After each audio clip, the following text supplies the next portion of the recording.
Okay, awesome. We should be live. So you should be hearing me right now. And if you're just joining, welcome.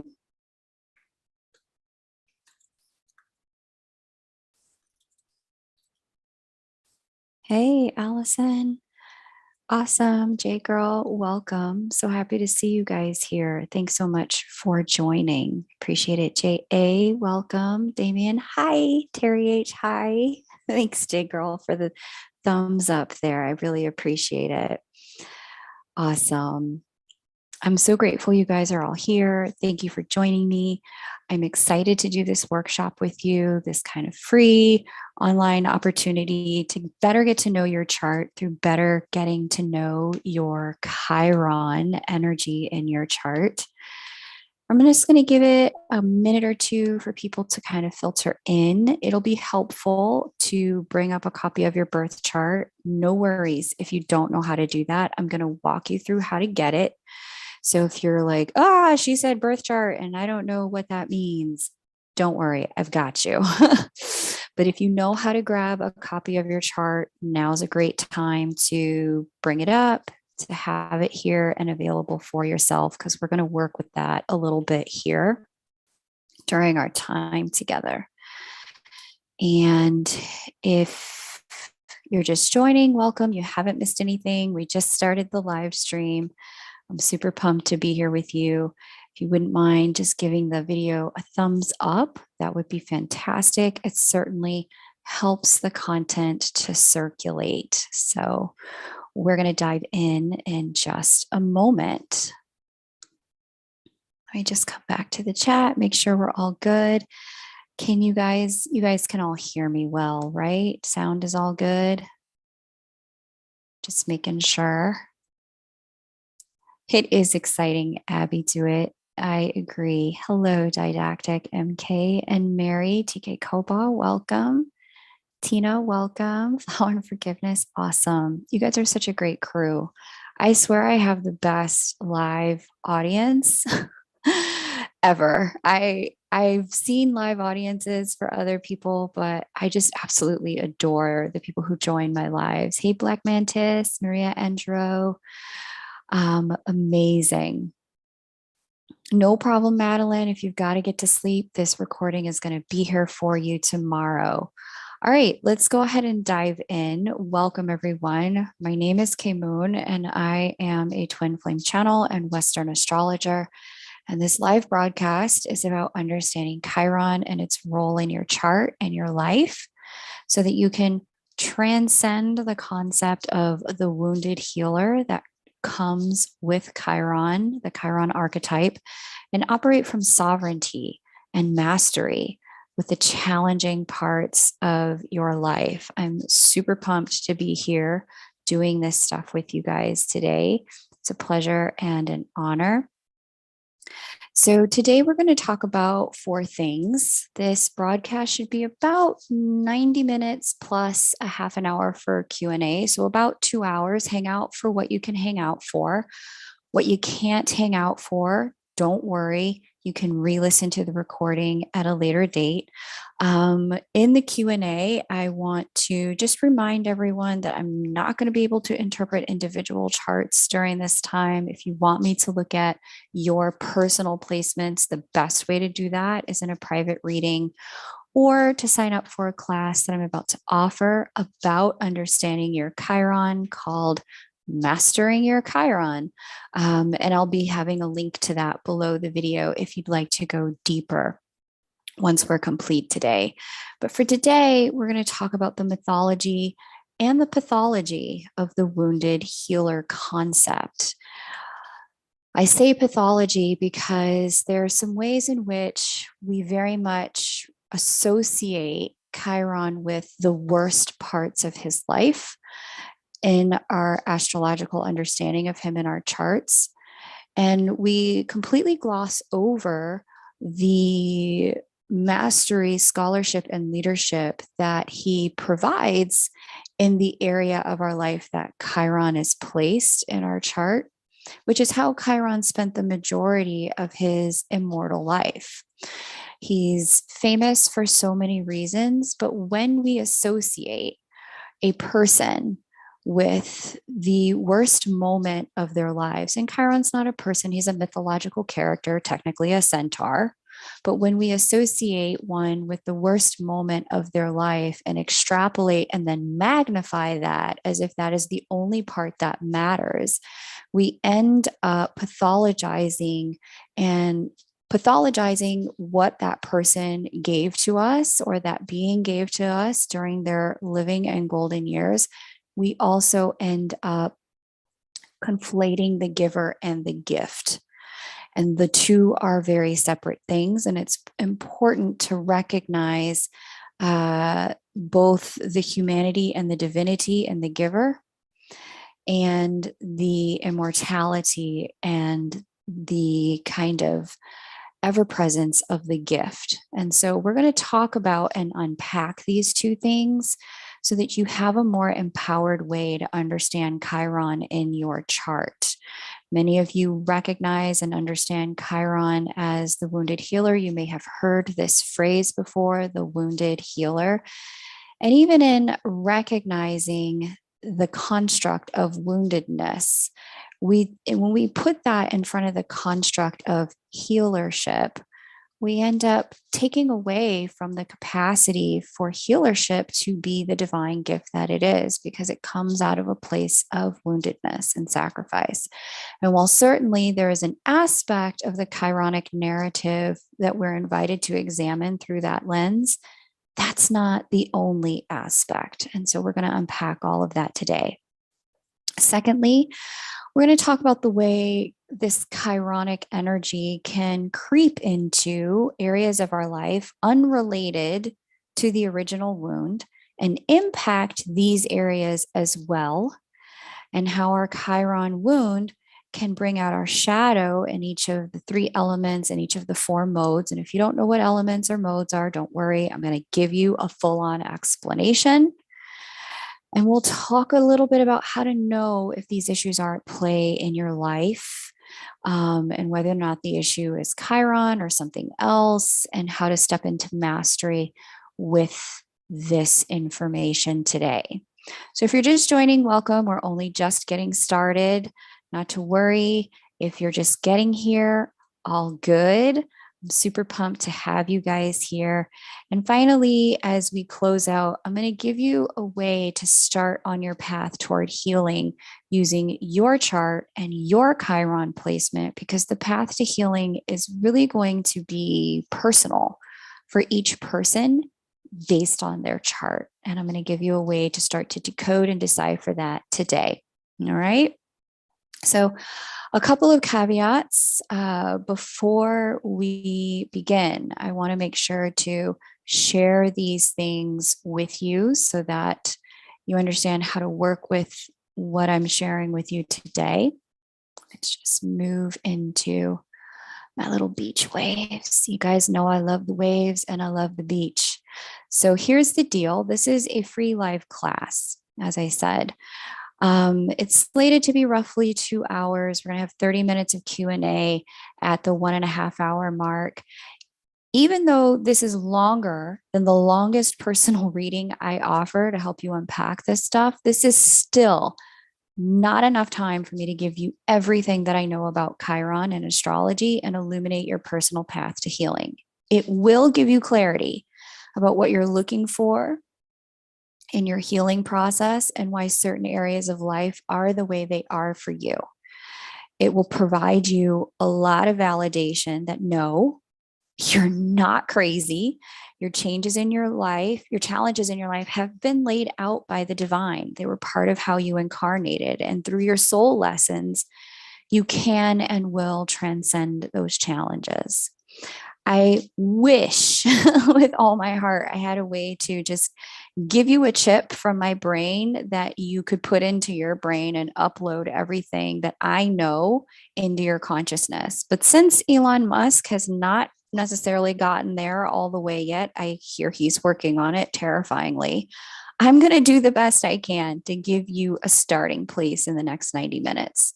If you want to go deeper to really have mastery over Chiron in your life, You can certainly sign up for the class that I'm going to talk about at the end. You can also book a personal reading with me. This 90-minute session is going to remain here on YouTube to return to. If you need to step away, Madeline's already said she's got to go to sleep. Totally get it. May not be your time zone, but you can also share this with others if you want to support them in their healing as well. Now, for anyone who's curious, who is a fellow astrologer, just so you know, today I'm going to be using the Placidus house system and tropical astrology. It's all good if you interpret from a different house system or sidereal or Vedic astrology or some other format. If you have found the content here on this YouTube channel resonates for you, then feel free to apply the house system and astrological system I use as it serves you for added insight, and return to what you're familiar with as it works for you in your practice. This is going to be a beginner-friendly session. So even if you don't have a copy of your chart, you've never looked at one, I'm going to walk you through it in a minute. I don't expect you to know it all. So during the Q&A, if you get stuck on any of those pieces, just let me know there. But let's go ahead and talk about, to jump in, how you can get a copy of your chart, because that part's going to be really helpful. So I want to walk you through how to access that here. So let me just pull up a quick window and share a screen so I can give you a way to find your Chiron. Okay. I see you said you've never signed up for a class so fast. That's amazing to me. And I am so humbled and so honored that you're excited to learn with me, because I am excited to share with you. Okay, so let me new share. There's two ways you can get a free copy of your chart. The first way I'm going to give you, you can go to my website. You can go to kmoonastro.com. Just going to show you that to get a copy of your chart. And you can go here in the top right corner under more, right there. You can go to more. I'm going to click on that, and you can click birth chart right there. Okay. And under birth chart, there will be a form that you can fill out that will just ask for your name and your birth data. And you can click create your chart. And in the listing of planets and their placements, you'll see your Chiron placement available there. So you can do this all from my website, kmoonastro.com.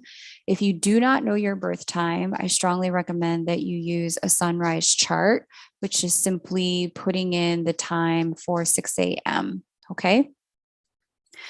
The second free way that you can access your birth chart is to go to astro.com. Okay. And here we go, astro.com. There's a lot going on this website. There's so much you can do. I've been using this website since 1999, and it is one of my favorite websites for astrological research and information. What you want to do is come up here to this hamburger menu in the upper left corner next to horoscopes. It looks like 3 little bars there. And what you want to do is click on that. You want to click on free horoscopes. And then you want to click on all horoscopes at a glance, free, and then all horoscopes at a glance. And then the first one, the very first option that is 100% free to you is chart drawing, ascendant. Click on that,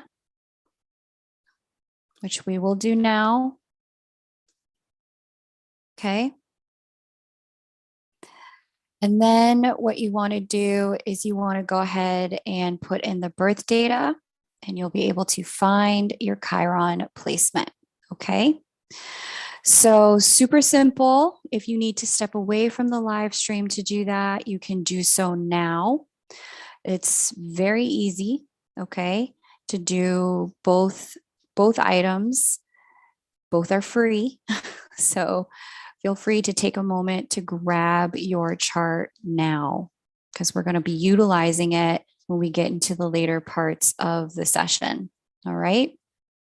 So all of that said, let's get into today's content. The one thing I want to say, if you're grabbing your chart and then coming back in and then hearing this message, just make sure after you get your chart and come back to the live stream that you scrub ahead to the current point in the conversation, so that when we get to the Q&A portion, you're not behind or lagging in the chat.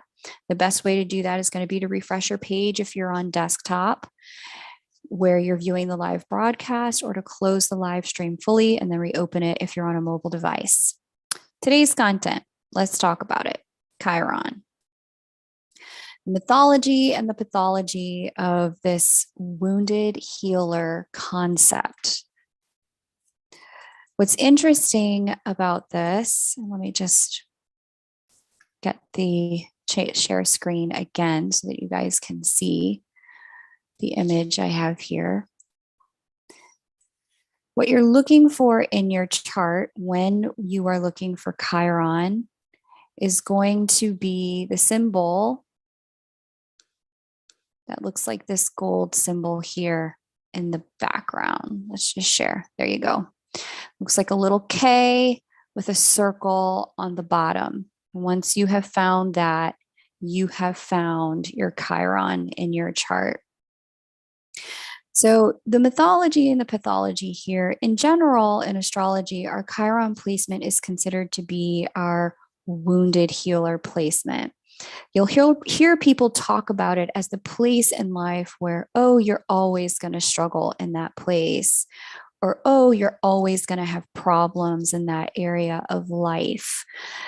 Each of the houses of a birth chart represent different areas of life. You'll hear people talk about it as a type of Achilles heel that prevents us from having good things in life in the house or area of life where Chiron is placed.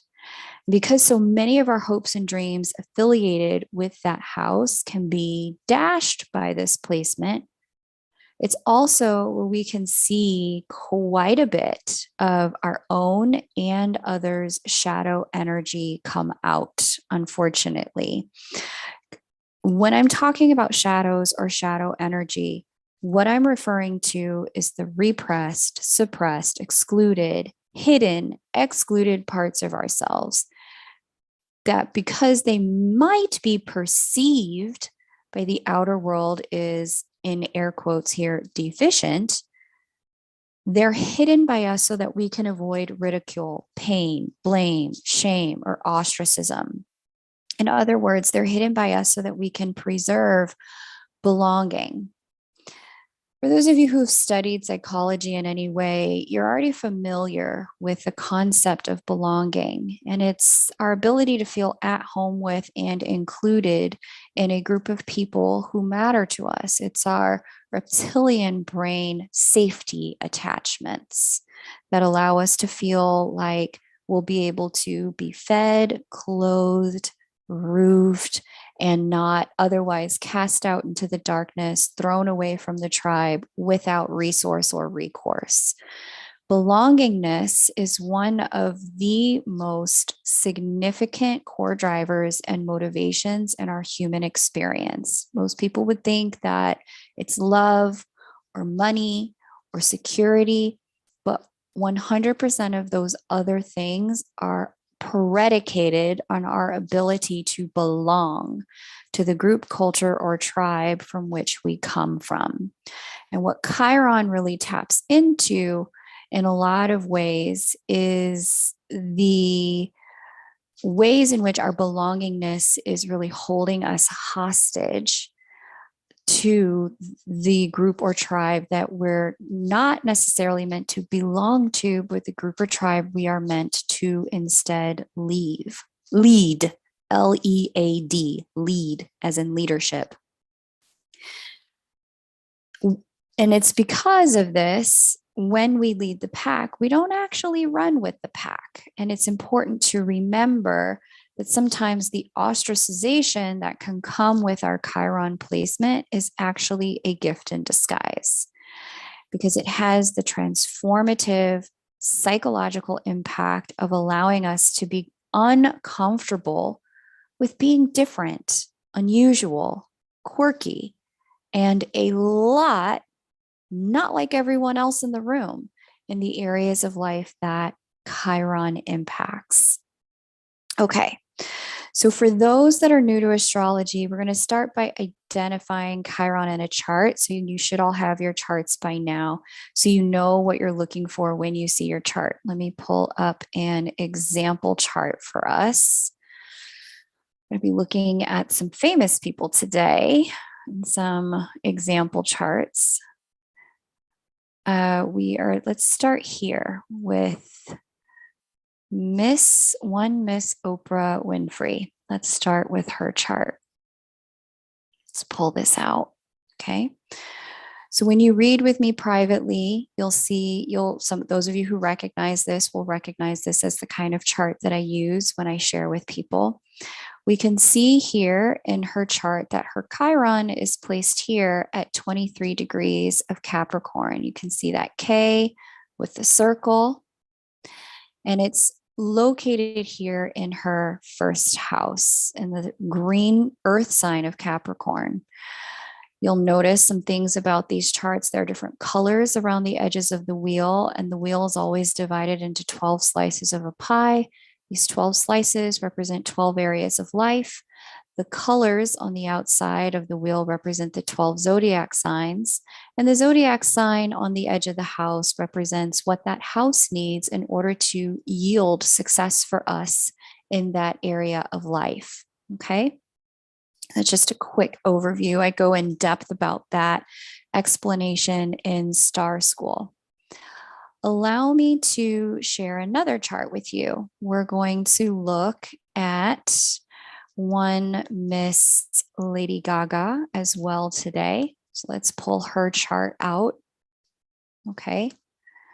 You can see here her Chiron placement is in Gemini, air sign Gemini, in her 12th house. We'll talk a little bit about what that means. But again, you see that K with the little circle underneath it. Okay.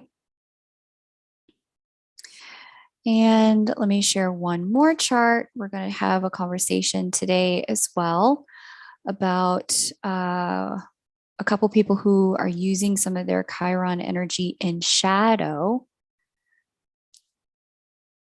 Let's see if I can do this. Oh, I'm trying to do that the opposite way.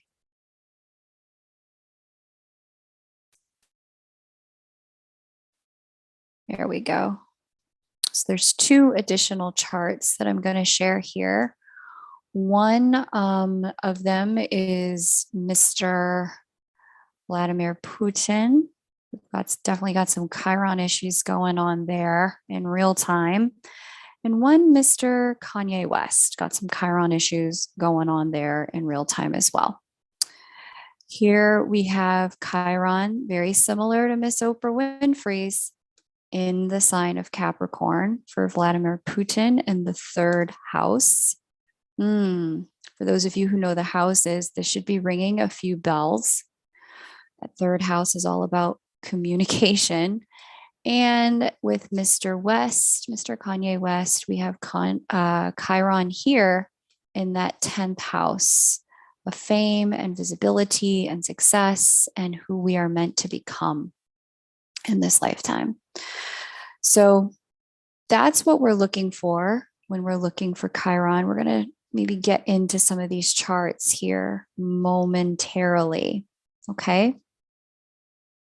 Now, what's interesting about this is that I believe, the most empowering way to understand our Chiron once we have located it in the chart is through really deeply understanding the mythology and Chiron's story. Okay.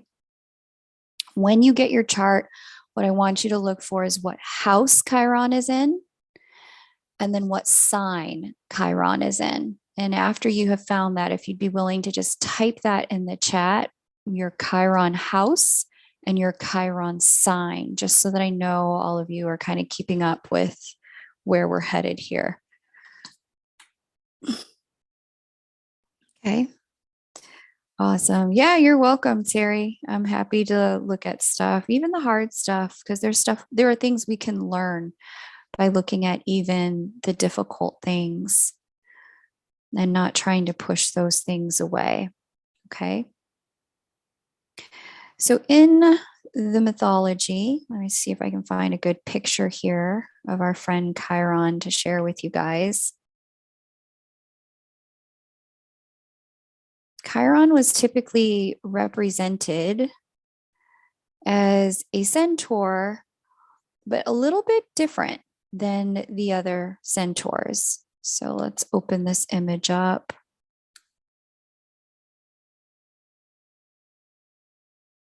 Go ahead and type your Chiron sign and house placement there in the chat. There we go. That's a really good image. Let me share screen here so you can see. There we go. All right. So this is Chiron in classic art. I want to say this might be Hellenistic. Don't quote me. I'm not an art history major. But many of the other centaurs were represented visually by a horse that had a human upper half body. But one of the things that made Chiron very different in the visual representation that was meant to show us that Chiron was different than the other centaurs is that Chiron has a pair of human front legs here, which you can see. And whenever there's visual representation of centaurs in mythology, we recognize that we're dealing with a being that is not just an average centaur, but a Chiron type of centaur, when we see those two human front legs and the horse or equine rear body. Okay. Chiron's story is a story in about 5 acts, and it gives us 5 key ways to understand the placement in our chart. So I'm going to walk through these to give you kind of an overview, and I want you to take some notes, those of you who are note takers, about some interesting and new ways of understanding Chiron's energy, Chiron's gifting and offering to us, okay? Because it's in these additional understandings of Chiron that we actually get to the power of what Chiron has to offer us. And we actually get to the gifting of what Chiron is sharing. All right. Good. Okay. So you guys are getting it. I'm watching you guys put it in the chat. You guys have different ones. Cool. I see some Gemini, Chiron placements, some Aquarius. I see some 3rd and 4th house, a lot of 11th house placements. It's a very significant one. I see some 8th house placements. Very good. Okay, cool. So you guys are getting this. You know where to look. All right. And if you're just joining, not to worry. I actually just scrub back to the beginning of this, and you'll get 2 free ways in which to access your natal chart. You can go to kmoonastro.com. There's birth charts there as an option. You can also go to astro.com. Okay. Thanks so much, Jennifer. I'm so grateful that you said that. I like to teach. Okay. So here we go. Let's get into this. Let's talk about where Chiron came from. So Chiron is not like the other centaurs by birth. We see that in actuality, he's actually very different than them. He was fathered by the Titan Kronos, aka Saturn. Saturn, the gods were always doing this, just all of them. He was pretending to be a horse so that he could charm and then sleep with a nymph that he was infatuated with named Philyra. And in sleeping with her, he so impregnated the nymph. And while other centaurs did not have Titan or god parentage, Chiron did. He took the shape of his father in disguise. And so we get this little bit of God in disguise of animal, or God in disguise of man with Chiron's energy. Titans were some of the original gods of Mount Olympus. And this lets us know that Chiron is really half divine to begin with. And this is represented here by these human legs that we see him represented by in this imagery.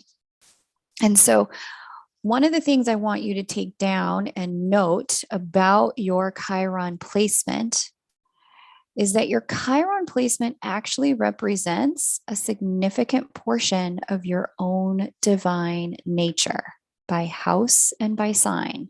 It represents where you have the ability to be more than mere mortal, more than human by its placement. Okay. So that's the first thing that I want. Sorry, gods, not dogs. Yes, exactly. I want you to take that in, that your Chiron placement is where you are more than human. It's where you're divine. Okay. Now, the second thing I want you to take in here in the mythology around Chiron is that the second major event by Chiron, about Chiron in his life, was that upon his birth, after gestating in his mother's womb, his mother saw him upon being born and was repulsed. She was disgusted. She was ashamed to giving birth to a half man, half horse, a centaur. Her baby was not like the other babies, and she wanted nothing to do with this child. So that's an interesting element as well. It was her shame and disgust. It was her kind of issues with belongingness and her wounds around belongingness, not wanting to be ostracized by other women in her community, other mothers, not wanting to be cast out or made fun of. It was her particular issues with belongingness that had her then turn around and decide she wanted nothing to do with her child. So that's interesting too. So this is the second thing that Chiron really gives us an ability to understand in our charts by house placement and sign placement, that Chiron represents a part of you that is different than the other people that you may be affiliated with in that house or that sign. And it represents a part of you that, because of your difference, can be rejected by people you are attached to or people that you love because of your difference. Okay. So that's the second thing. There's the divine nature piece. That's piece number one. Piece number two, this is about abandonment and rejection. All right. Now, second thing that we have going on here, or third thing, Chiron was then in his storyline taken in and fostered by the god Apollo and his twin sister Artemis.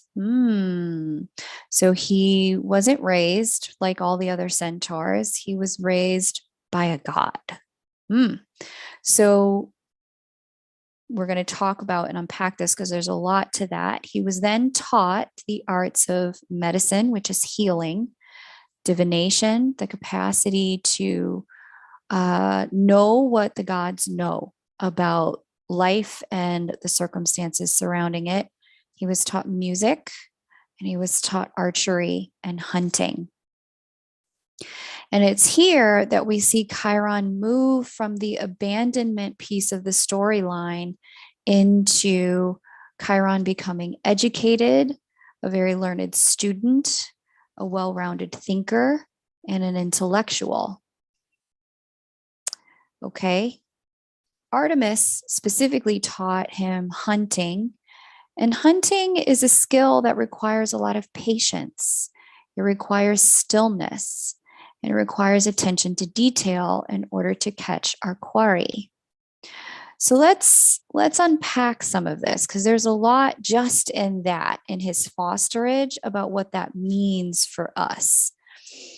When it comes to this, conversation here about what does our Chiron mean, we always, again, associated with woundedness, but there's so much transcendence in Chiron's early years that's important for us to unpack. One piece of that transcendence has to do with places where, because of that abandonment and rejection, we've had to go on a journey of self-education, or education by those who work with us in lieu of those who've rejected us. So, this is where it's really important to know your house placement.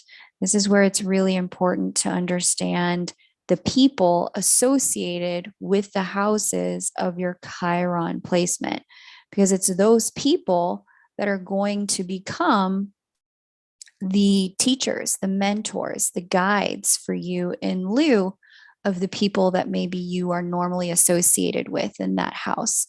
So for those of you who have Chiron in the fourth house, for example, fourth house is family of origin.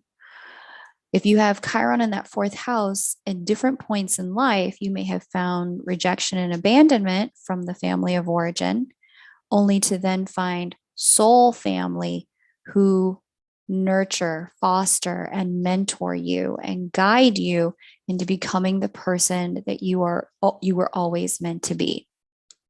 All right. So that's one way to kind of look at this.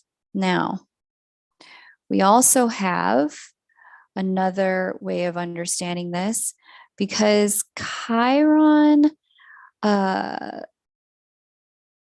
Chiron placement in that way, and let me back up, in that way, I just want to highlight this, that our Chiron placement is representative of our intellectual prowess, and the place in our chart where we have the ability to really be a student of life, patiently learning the lessons that the house would provide as we move through life. Those mentors, like I said, are people who support our growth in lieu of any people represented by the house who may have abandoned or rejected us. Now, further, and this is what's really important for those of you who are also, gifted. All of us are awakening to our gifts as the ascension process is moving forward. There's a lot of people's spiritual gifts starting to come online in the last decade and moving into the next. Our Chiron placement can be indicative of our intuitive prowess and the place where we have the capacity to claircognizantly divine the truth, uncover the truth about the life circumstances attached to that house placement and the people attached to that house placement. So, Chiron was known to be a respected oracle and interpreter of the signs and the stars, in addition to being a learned healer who understood how to use herbs and salves to heal the sick and the wounded. And people would come to Chiron throughout his life and bring their sick. They would bring their wounded. They would bring their sick selves, dragging themselves to see him. It said he lived in a cave, and they would request, Chiron, can you please help me? I have this wound or this sickness or this ailment that won't go away. And Chiron would know what to offer to facilitate their healing going forward. So, I think that's really amazing. It's very magical. So there's that piece as well. Let me go ahead and share the screen. I have another image in here of Chiron to share with you. So this is our next image here of Chiron. Uh-oh, I might need to reshare. There we go. Okay. So here is Chiron there, and you can see him with his very human-like front legs. You can see his equine body behind him. You can see that he's known for having been a skilled hunter. as well. In this image, you can see that he's clearly hunted something. I think it might be a rabbit. He's hunted a rabbit here. And you can also see him here teaching someone, being a scholar, holding someone in the palm of his hand as he educates them in this image. Okay. Now, what's interesting about what happens next is that, he spent all of these years healing people, being an oracle for people, being a guide and a teacher for people, a learned musician. He was someone who people came to for advice. And so that area of your life where Chiron rests is a place where you are able to provide accurate guidance and advice for other people as well. What's interesting is that we most notably associate Chiron with his death, more so than his life, unfortunately, as I said at the beginning of the broadcast here.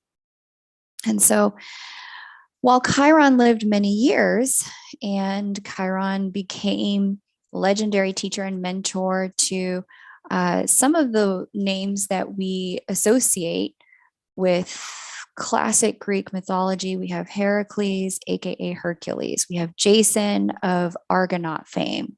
We've got Odysseus. We've got Perseus, the son of Zeus, known for beheading Medusa, among many others. But his guidance and mentorship, though exemplary and extended, the primary focus in mythology that we associate with Chiron is unfortunately his death. It's overshadowed by the way he died. Okay. Now, your Chiron placement indicates where you have the ability to help other people grow, become better people. And it's where you're meant to lead the pack, as I've said before, not necessarily be a part of it. It's where you've needed to learn more than what the average person would have, and where ultimately you will lead others beyond their own mediocrity. Should they choose to learn from your life and choose to study with you, where your Chiron is placed, have the ability to help people elevate their consciousness.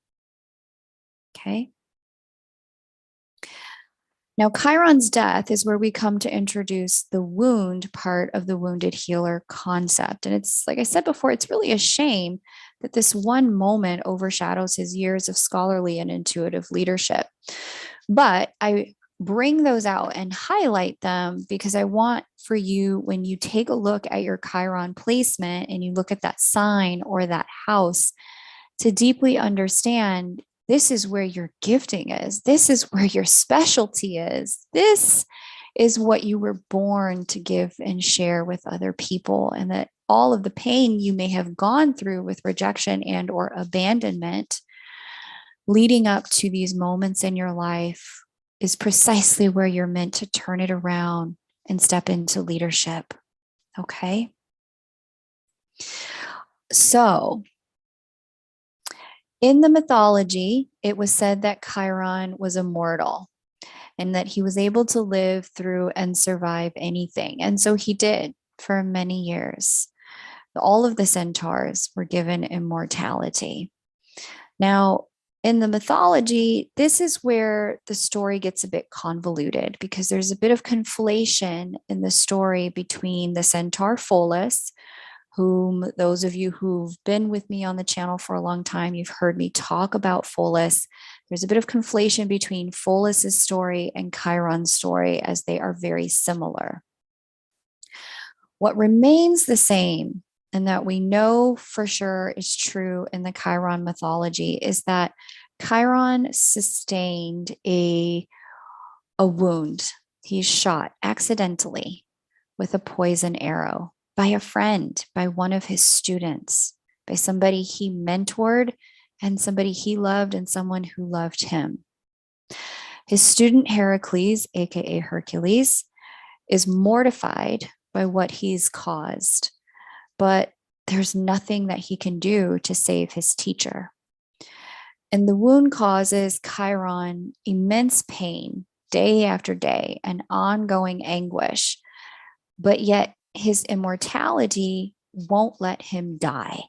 The wound can harm him, but the wound is unable to be healed because the wound is created by blood of a hydra, which is unhealable for the one who can heal just about everything, and that's Chiron.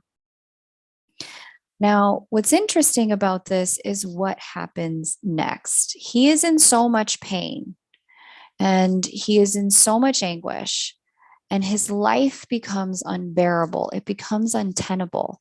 It's the kind of life that even with immortality, it's not worth living because of the pain that he is in due to this wound that he has sustained on accident, mind you. There comes a time whereby there's a punishment going on for another one of these Greek heroes, Prometheus. Prometheus is being punished for having attempted to make the humans more like the gods, giving them special gifts, protection, by attempting to help them and support them along in their advancement. Prometheus has given things to the humans that the gods have decided, you know what, the humans need to figure certain things out on their own. We need to not advance them along faster than what is their appropriate pace. So the last and final straw was when Prometheus offered humans fire to keep them warm, fire to cook their food, fire to light things in the evening so that they could move off of being trapped by the sunlight and moonlight available to them for working and for advancing. Fire was the turning point for humans and in humanity. In the mythology, Prometheus offered this to the humans, and that was the last straw. Prometheus needed to be punished for having given human beings the offering of fire. And so he was. And so Prometheus was taken away.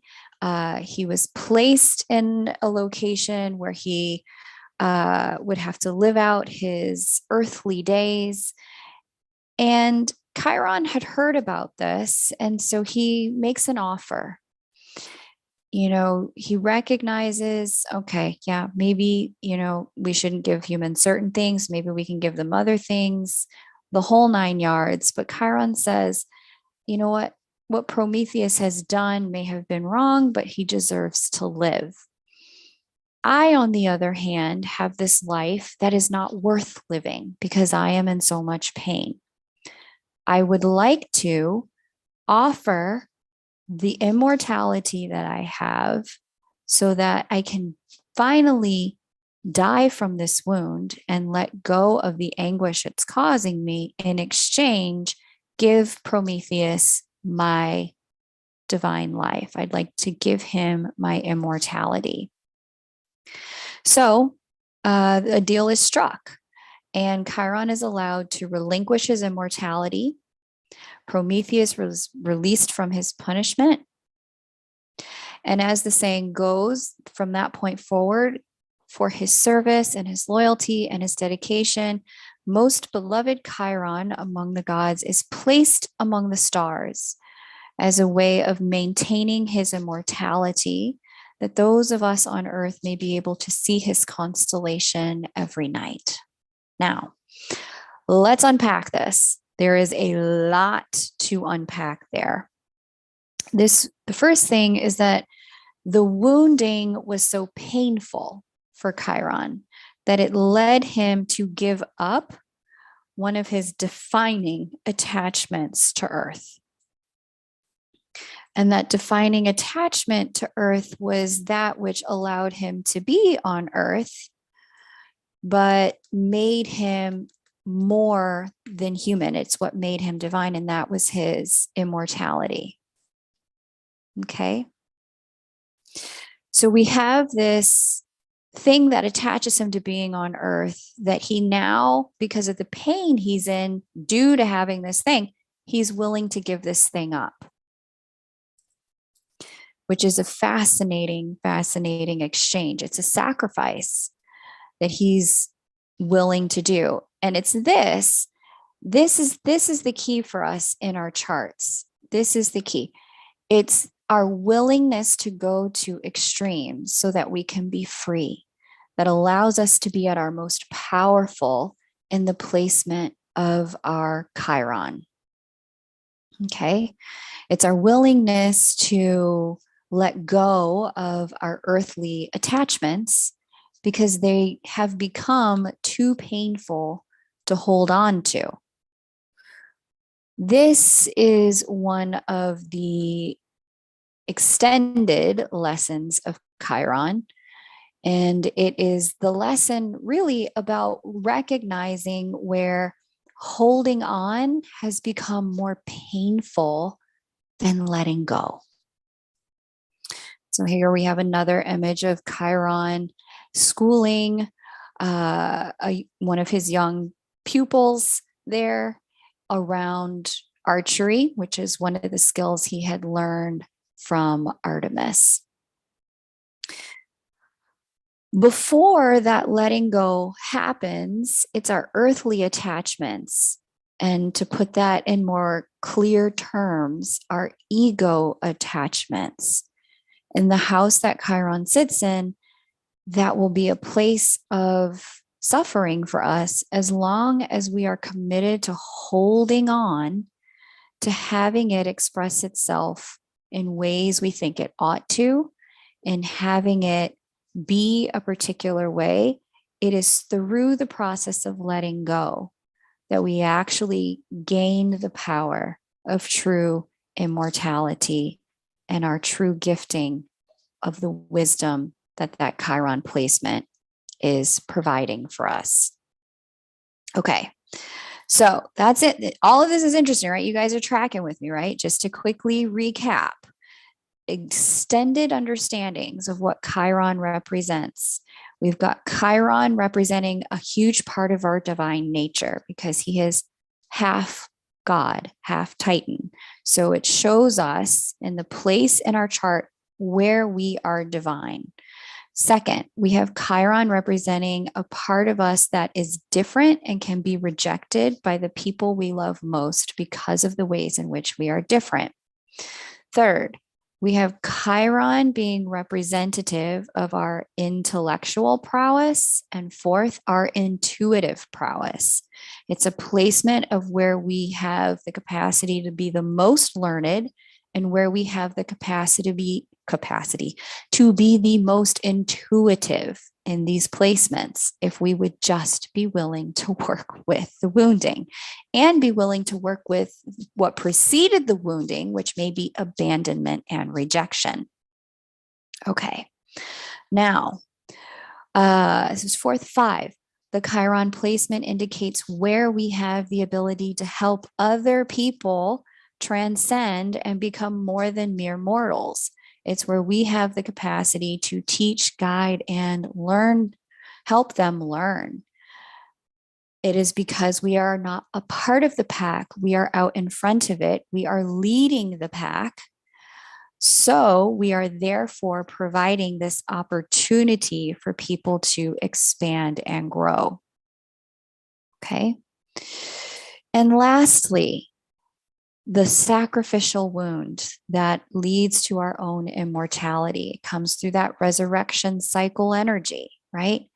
The sacrifice of our attachment, our earthly tether, is what allows us to then transcend and move back into our full divinity, move back into the stars, in alignment with our stars. Fascinating stuff, yeah?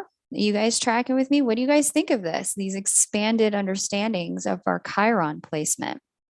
So We're not going to go house by house. That's something I'm going to do inside my Chiron class. So if that's something that you want to sign up for, I'll be leaving a link for you to do that momentarily. If you want to sign up for the Chiron class, you can certainly do. We're going to unpack it house by house, but we're going to get into now a more expanded understanding of looking at your own chart. So you guys all have your chart, right? Tell me if you cannot find your chart, this is the time to say in the chat, I don't know how to find it. Please explain it again. Where is it? I will repaste the links here. I know the moderators have been saying, thank you, Kylie. Thank you, Gemini Princess. Thank you, Allison. I've seen you guys here pasting in the chat where people hope glitterati, thank you, where people can find their chart. So if you cannot find it, now's the time to grab it because we're going to go in on some chart work. Okay.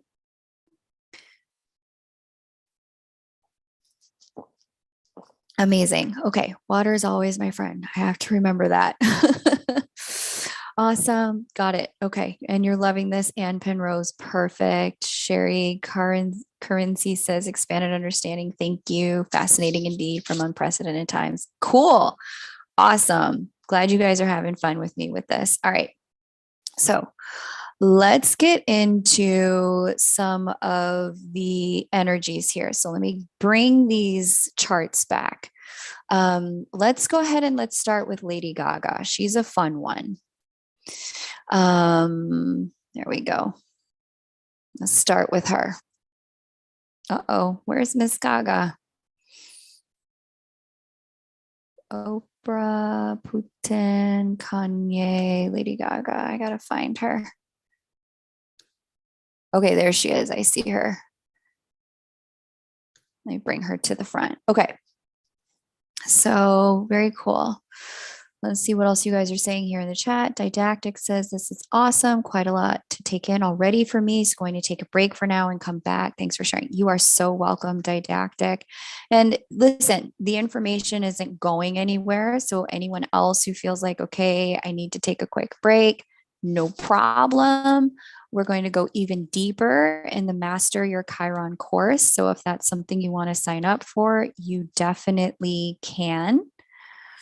I'm going to put a link in the chat for you, but I'm going to explain how this course will help you as we complete today's content. But I'm going to give you some examples so you can really relate this to yourself and who you are. Because I know some of you are like, I don't know what the house means, or I know what the house means, but how do I know if I'm getting the good stuff or the bad stuff from Chiron? So I'm going to give you guys a way to walk away with at least that understanding.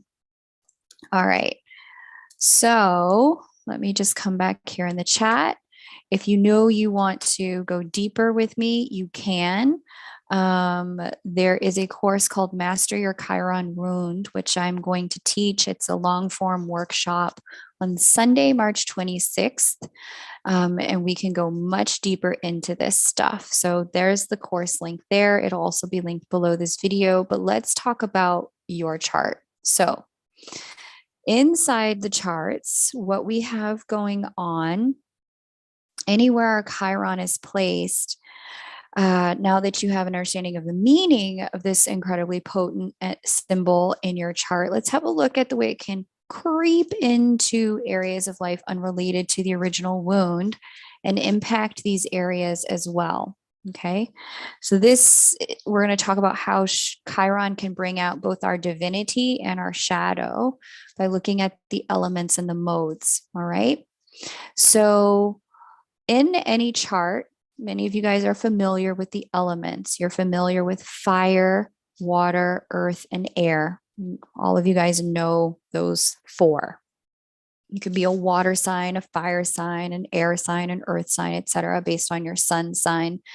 Certain aspects of astrology, base it on your moon sign. So if you're practicing that way, that's also fine. But what each of the elements represent is the way we're processing and experiencing life, the way we take in and sense the information that comes to us through our chart. So if you guys know like your sun and your moon sign element, go ahead and type that in the chat. Sun sign element fire, moon sign element air, sun sign element earth, moon sign element water. We're going to talk about the elemental placements here. And if you know your Chiron element, I want you to put that in the chat as well. If your Chiron element, so we're looking here at Lady Gaga's chart, we see Chiron is here in the air sign of Gemini. So she's got an air Chiron. Okay. So if you know your Chiron element, place that in the chat as well, because we're going to talk about what Chiron means for each of the elements so that you know, okay, in this place, I may be dealing with the abandonment rejection thing. I'll be dealing with themes of my guidance and leadership. I'll be dealing with themes of sacrifice and things I need to let go of because it's going to hurt too much to hold on to it. Place your Chiron element there in the chat. Your Chiron, Earth. Okay, cool. You guys got it. Okay. Awesome. All right. So let's unpack this. She's got this Chiron in air.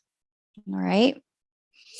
When Chiron sits in one air sign, it automatically impacts all the other air sign energies in a chart.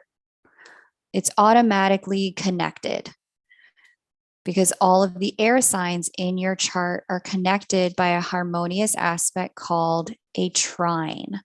And when you have trining energy, the energy flows together. The energy, it just flows like a river from one air sign to the other. And so where Chiron is sitting in one sign, that element, Chiron is impacting all the other aspects, all the other element, all the other signs of that element as well. So here we have Lady Gaga. She's got Chiron and air sign Gemini. This means that the house governed by Aquarius and air sign Libra, both of those get the benefit and the challenges of her Chiron placement. Now, what's interesting about this, we know Lady Gaga to kind of have her finger on the pulse of pop culture and media and what people want to hear, what people want to see. We know her to be a talented musician. We know that 12th house to represent music and our connection to the divine. It's our connection to our intuition. Incredible, right? So Gemini, air, all the air signs are about communication and thought forms. Gemini, Aquarius, and Libra, the air element is all about communication. It's all about thought forms. It's all about the way we're processing mentally and all the ways we're sharing vocally here on planet Earth. So no wonder here she is using her Chiron in a divine way as a singer-songwriter in her lifetime. And all the air elements are getting the benefit of her, this being one of her divinity placements here in her chart, bringing music to the masses. All right. So all my air element Chiron people, go ahead and let me know in the chat. My air element Chiron people. If you have Chiron in Aquarius, Chiron in Gemini, Chiron in Libra, you all have the divine gifting of bringing all those things that we talked about Chiron representing. You guys have the divine gifting of bringing that stuff to those areas of your chart. Okay. I would have to look at her transits, Kylie, to know, but if we get to the Q&A and there's time, I can take a look. Okay. Yeah. So for those of you with the Chiron air placement, some of the things you may have experienced in this lifetime are rejection or abandonment because of the way you communicate and or learn. There could have been learning challenges, learning difficulties in early childhood. There could have been also challenges in schooling overall, and speech pathology, challenges with communication, opening up that throat chakra, sharing things of import to you with other people.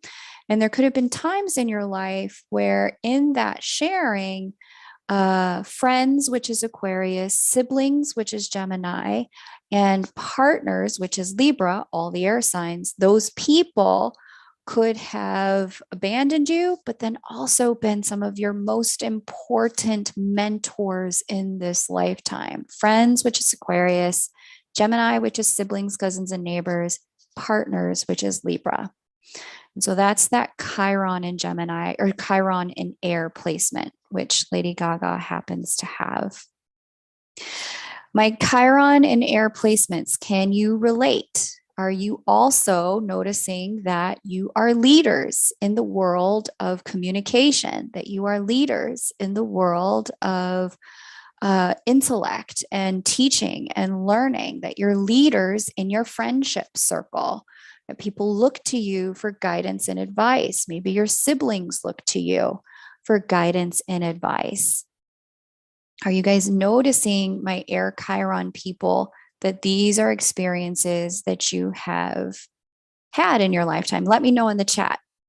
We're going to move on to Earth Chiron people. Where are my Earth Chiron people at?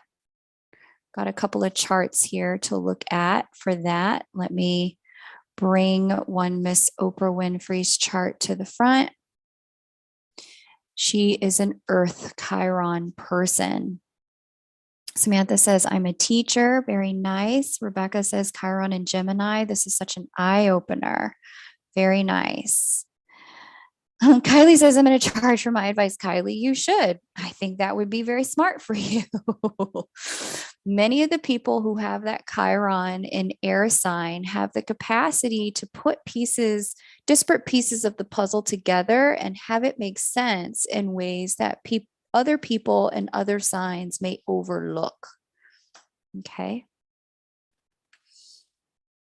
Noetic, Noetic, I'm so happy you said that. I'm more comfortable with rejection than acceptance. And what's interesting about all of our Chiron placements is that you don't necessarily get the choice of either with your Chiron placement. We get the abandonment and the rejection. That's going to happen wherever the Chiron placement is occurring. That's going to be par for the course. Remember the early parts of Chiron's life. But then there comes a time where your fosterage and your tutelage and your learning at the hands of supportive mentors then brings you into your own leadership.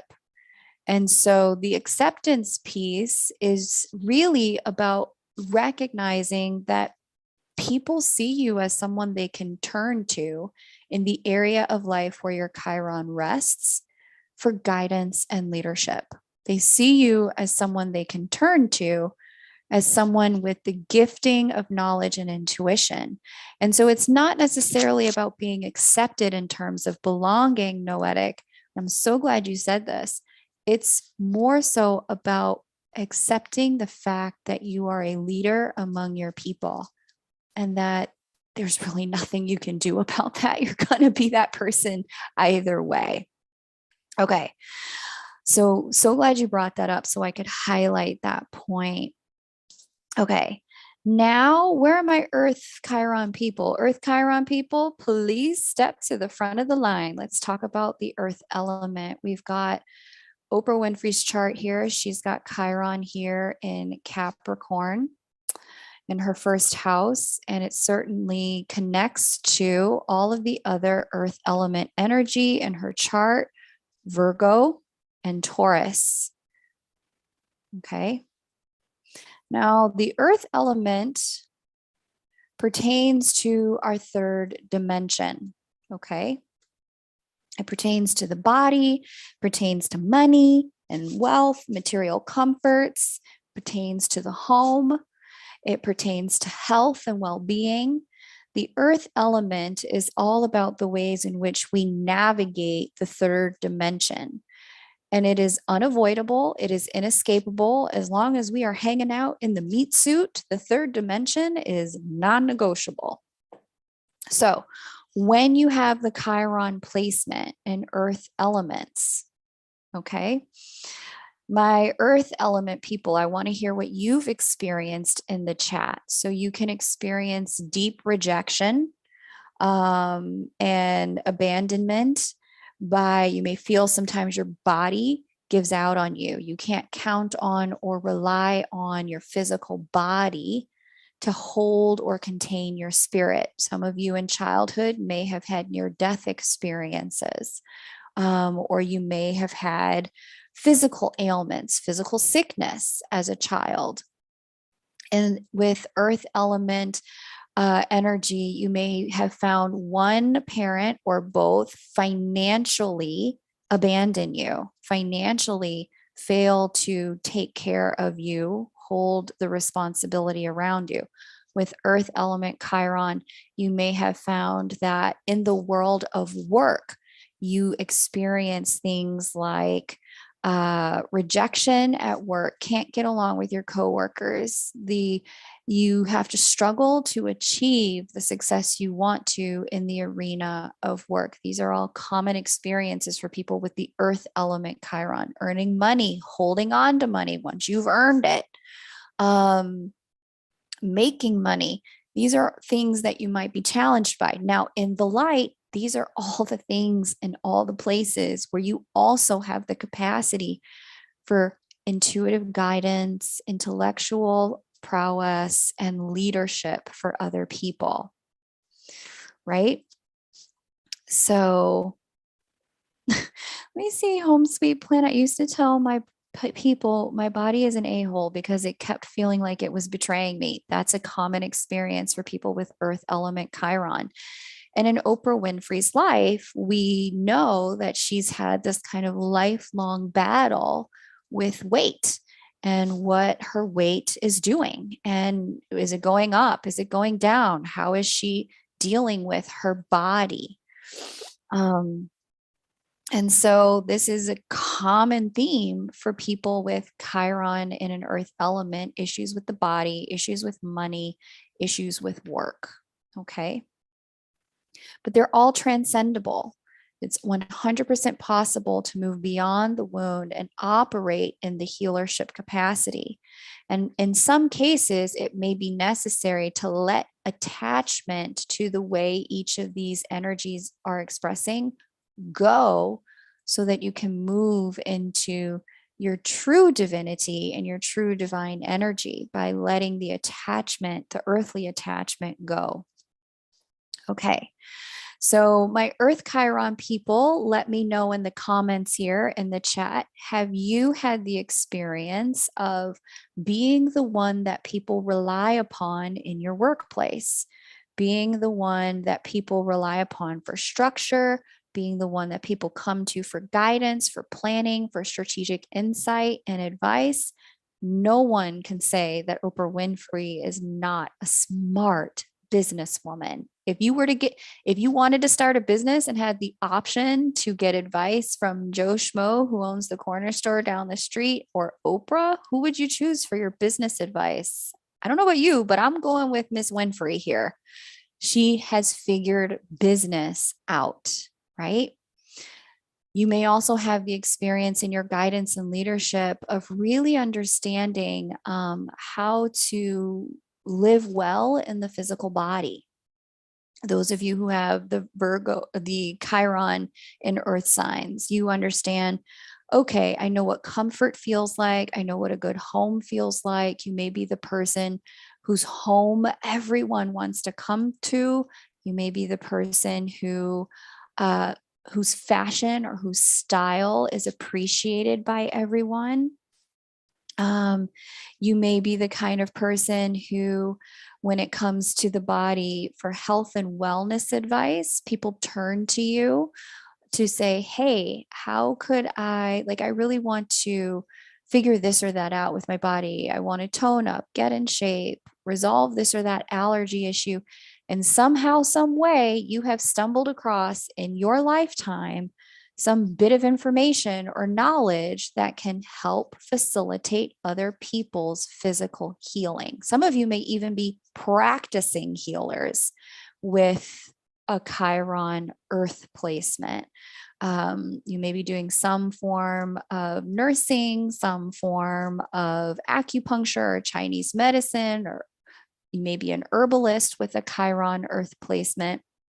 Maybe you're a massage therapist with the Chiron earth placement. All of these are very normal things to act as a healer. You may be a doctor or physician with the Chiron earth placement. Again, this is you utilizing some of that intuition and that capacity to know what's wrong in the human body, again, paired with training to help people transcend what ails them. My Chiron earth people, can you relate? Can you resonate? This is the question I have for you. Che Cruz says, always, I'm the one everyone comes to. In fact, I'm a program manager. Yep. Bringing structured to unstructured places. That's what earth energies do best. Let me see what else you guys are saying here in the chat. Black Manta says, totally. I hear that they could have closed the place down if I hadn't come there, if I had no authority role. Yeah. Yeah. You are that person. Gemini Princess says, yes, relied upon at work and for general advice. Yeah. There you go. So there's the gifting from my Earth Chiron people. All right. My Earth Chiron people, thank you. Now I want to talk to Water Tribe. Who are my Water Chiron people? Let me hear from you guys in the chat. I don't think I have a Water Chiron chart. Let me see. Let me take a quick look here at the other chart that I pulled. I hope I have a Water Chiron chart. I think I pulled one.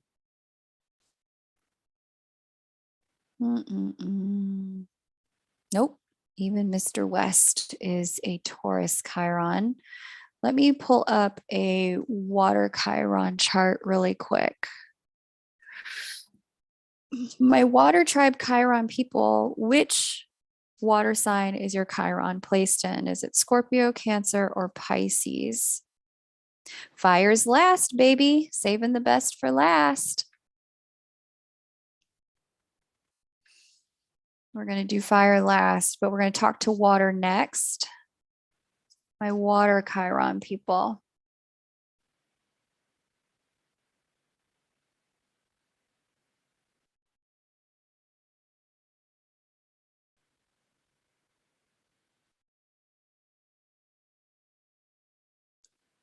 You see these sample charts really quick.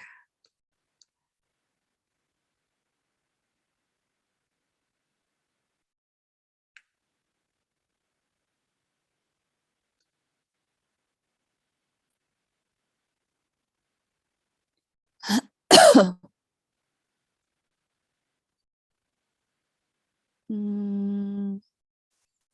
me just open these up. One of y'all has to have the Water Chiron placement. Let's see. What do we have here? Yep, Kira has hers in Pisces, Divine Cosmonaut in Cancer, Thea Cancer, Eve Cancer. Okay, amazing. Very nice. All right, that's fire. This one is fire. This one is fire. Wow, that one's fire. Amazing. Virgo and air. All right, I do not have a good water placement. I've got some fire placements though, which will be interesting to look at in a minute. But in water sign Cancer, Justin Bieber maybe. We'll have a look. In water sign, Cancer, Pisces, or Scorpio, what we're talking about with the energy of the Chiron placement is emotions. So air, communication, and mind. Earth, physical dimensionality, the world of form. Water, all about emotions, all about our connection to the connection between, and that's what our emotions are. They're the bridge between our emotional, our spiritual reality and our physical reality. Our emotions let us know, are we safe? Are we not? Are we growing? Are we not? Our emotions let us know which way we need to be moving in order to continue to thrive here on earth. So, when we're talking about this,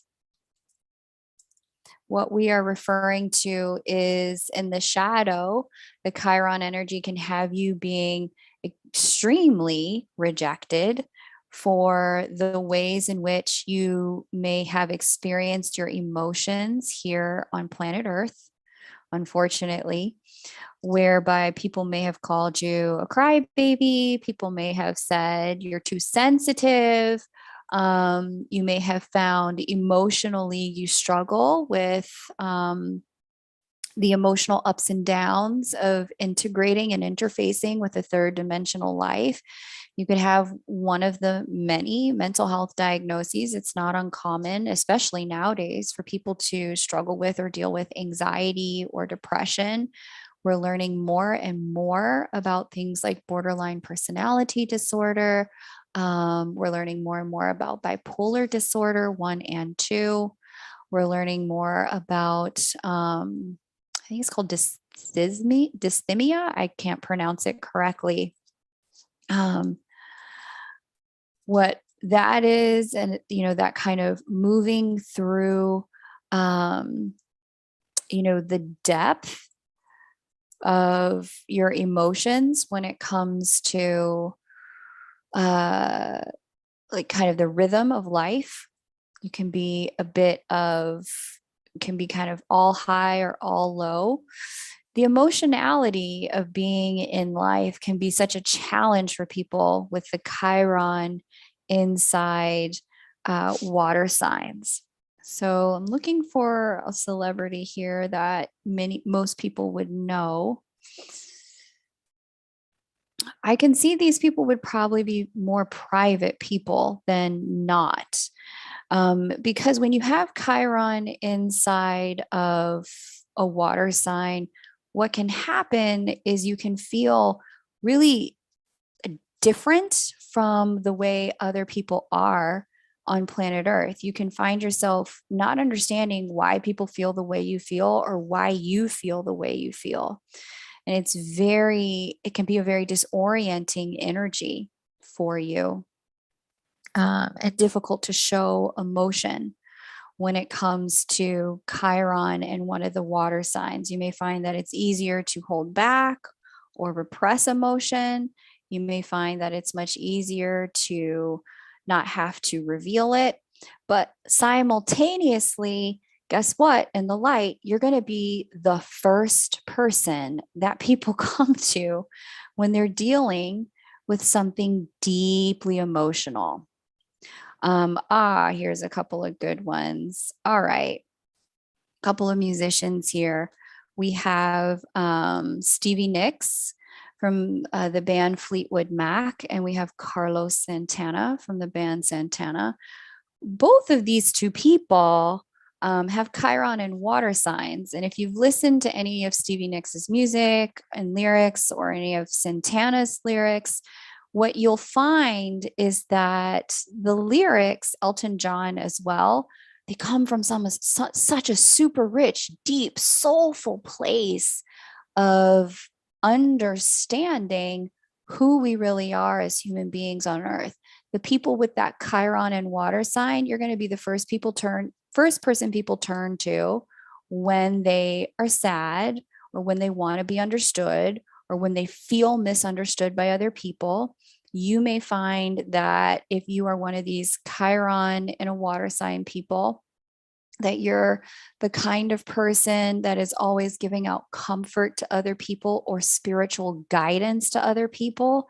If you've got Chiron in water sign, one of your divine gifts is really understanding and intuiting where people are at any point in time. You can walk into a room and, like a weatherman, you could report on each person's internal state that day in a way that has precision that most people wouldn't understand how you got to those conclusions. But it's because that Chiron in a water sign makes you so deeply intuitive about what the humans around you are going through. So all of that to say, very good. Kurt Cobain, very nice. Very good. Yeah, Nella Kailani says, reading me to a T. Yeah, I am private because of these issues, Eve says. Yeah, very good. Yep, sensitive, anxiety. So you guys get it. You guys are understanding this energy. Cool. So all of that to say, your intuition, even though it can feel, your emotionality can feel a bit like your kryptonite, your emotionality is also what makes you the glue and to the fabric of our society. It's what makes you some of the best writers and singer-songwriters and musicians and spokespeople for some of the most difficult and pressing topics facing humanity today. When it comes to bridging the gap between humans, it is the people who have water sign Chiron that allow us to understand the divinity within all of us that connects us beyond our differences. It's you guys that bring that to the table. So amazing stuff, really good stuff. All right, now let's talk about, last but not least, I heard somebody say, what about the fire signs? Did you skip them? As if they should have been first. Yes, no disrespect to the fire signs. I saved the best for last. So let's talk about it. Where are my fire sign? My fire sign Chiron people, please raise your hand in the chat. Let us have a conversation about who you are and what you bring to the conversation. Okay, so my fire sign Chiron people, I love you guys. Impatient fire signs. Yes, home sweet planet. Yes. But I see you guys are here. You're ready to represent. So stick around because we're going to do the modes next. If you've already heard your sign, we're going to talk about your modes because it's your modes that are going to tell you where the difficulties are. And then I'm going to give you a way to heal all of this so that you can operate mainly in the light. So you've already heard your element done. Hang out because I'm going to circle right back around and we're going to do cardinal, fixed, and mutable. Okay. So what we've got going on here, we have Carl Jung, famous kind of spiritual psychologist with Chiron here in Aries. He was known for bringing forward some of the concepts that we work with now in the world of psychology, but also being a little bit out there with some of his concepts. He was one of the first to really talk about, I believe, the collective subconscious or the collective unconscious, and that there could be something that connects us all beyond language and spoken word and written word. And so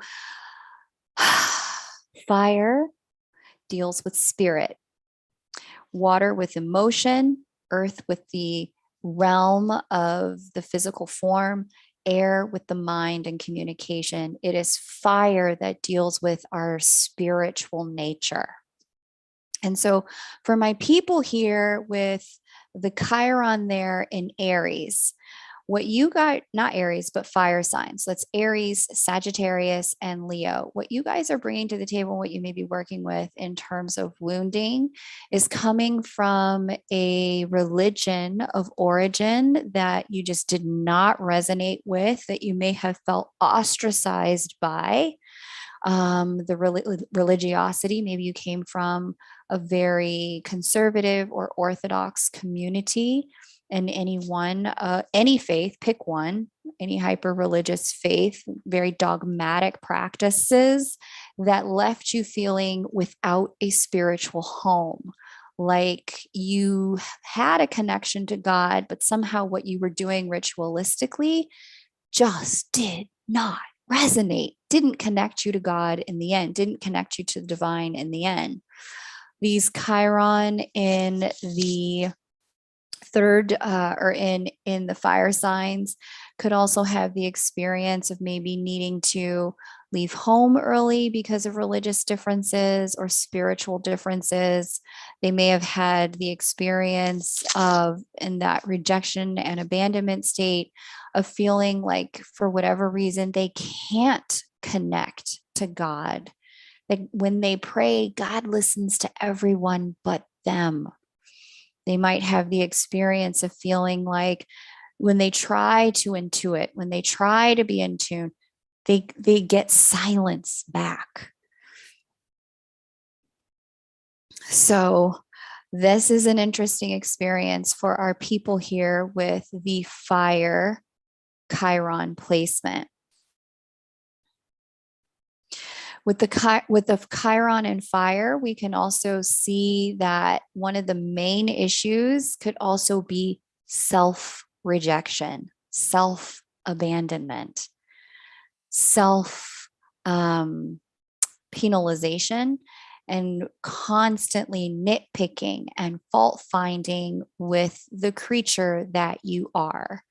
Whereas some of the others may feel abandonment and rejection. Some of the other elements may feel abandonment and rejection by other people. You might have the experience of having the most abandonment and rejection come from yourself. Constant internal self-criticism, self-put downs, etc. You may also find with Chiron in fire signs that your expression of your creativity, your divine creative spark, especially in schools, may have gotten a bit rejected, maybe a bit questioned, a little bit teased, as you brought your divine creative spark into institutions of higher learning, represented by Sagittarius there. And you may also find that sometimes, if you've got that Chiron and Leo placement, just sometimes you find yourself being wounded by your own pride and your own ego.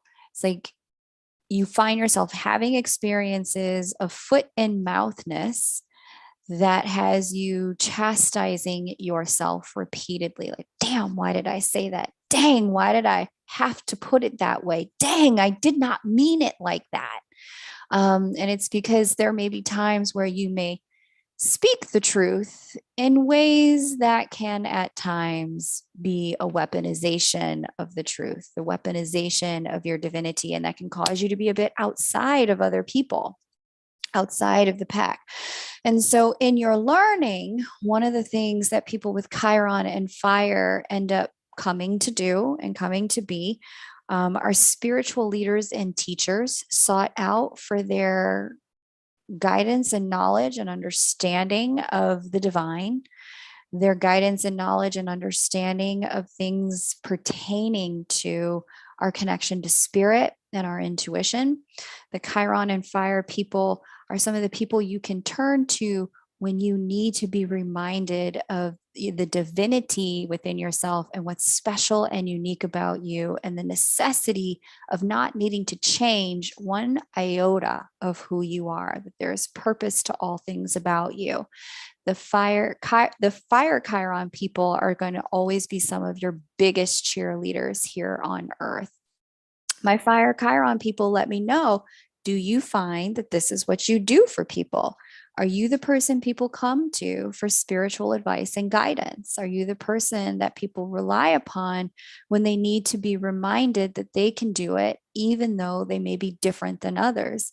My fire Chiron people, are you the person that people turn to when they need a little bit of cheerleading, when they need a little bit of boosting up of their own ego and what makes them special here on earth?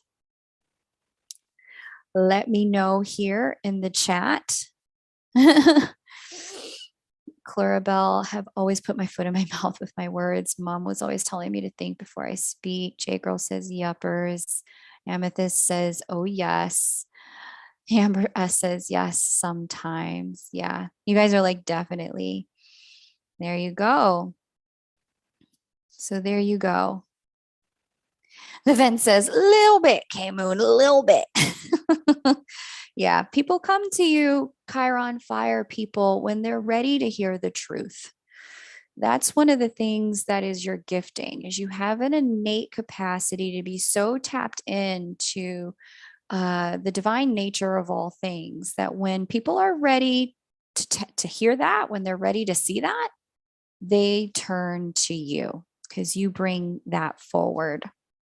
So I'm going to go a lot deeper into all of this, 100% of this coming up in a workshop that I'm doing pretty soon here, where I am going to talk to you guys about what it means to work with Chiron and master your Chiron wound.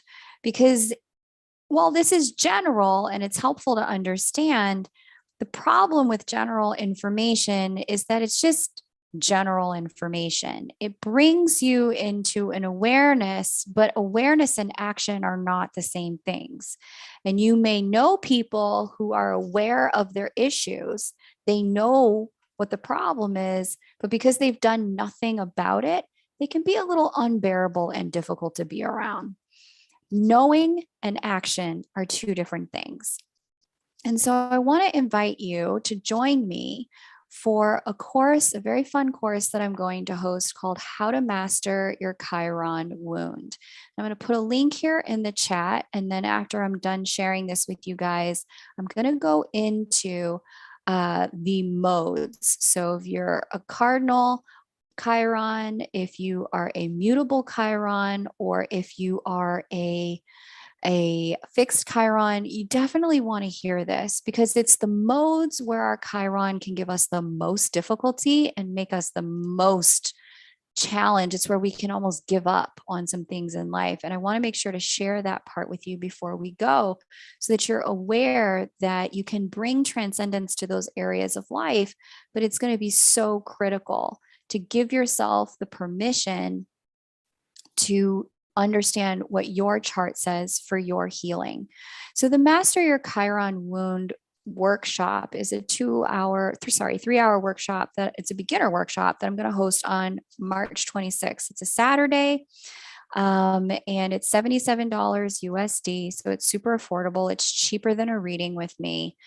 It's 7 days from now. And what we're going to discover is how this root wound impacts all the other areas of your life. We're going to talk about how you're meant to lead based on the house placement of your Chiron and the people that you are meant to lead. And that's the key part, because those people, one of the things that Noetic brought up is that he's more comfortable with rejection rather than acceptance. And what's unfortunate is that most of us are in the placement where our Chiron wound is, and that can lead to repeated challenges in that placement in our life. But what we're going to discover in this workshop is who these people are that you're meant to lead based on the house placement. We're also going to talk about how you can identify the triggers of your loved ones before you activate their wounds so you can be a better lover, friend, and family member. And we're going to talk about how you can use your chart specifically to find your personal blueprint for healing. Because there's some things that you would need to do personally in your personal circumstance to begin healing your Chiron wound. Like I said, this is a beginner-friendly workshop. We're going to work with real charts. Content is yours for life. There is a Q&A session included. And yeah, I would love for you to join if this is something you're called to, because the way you're meant to heal is going to be unique to you and your chart. And if you want to jump in, you can purchase the class there.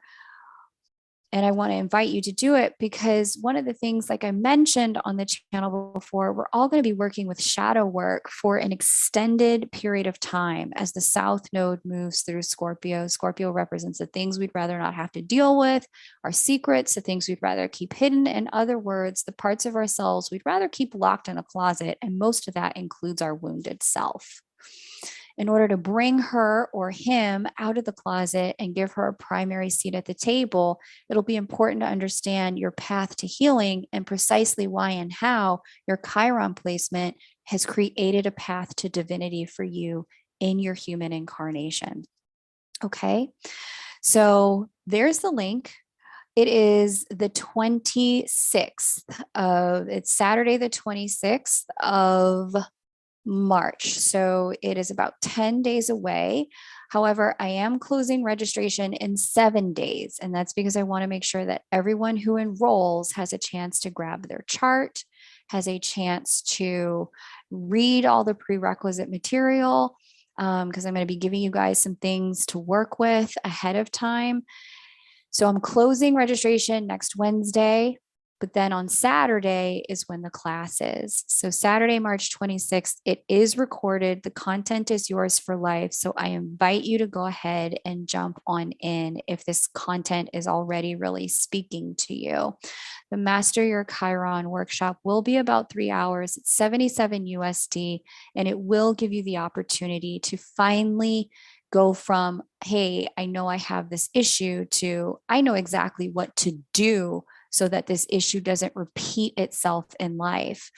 And so that brings me to the next thing that we're going to talk about. So let me bring up here our friend Kanye's chart. Let us discuss Mr. West and his very public meltdown about his divorce from Kim Kardashian. Many of you have probably seen some of the issues that are playing out on the internet while he navigates what his separation from Kim has meant to him. He has on social media, like done some things to try to win her back. And when she has gone on to proceed with the divorce, he's belittled her, he's harassed her. She's been spending some quality time with celebrity Pete Davidson. He's a comedian. And rather than accepting that the divorce is happening, Kanye has had a little problem accepting it. And instead of accepting this divorce, instead of accepting that Kim doesn't want to be in relationship with him again or anymore, he's decided that the guy that Kim is dealing with is the problem. And so he's taken to public ridicule, public shame, and public harassment on social media. And in a recent music video of this guy, this celebrity, Pete Davidson.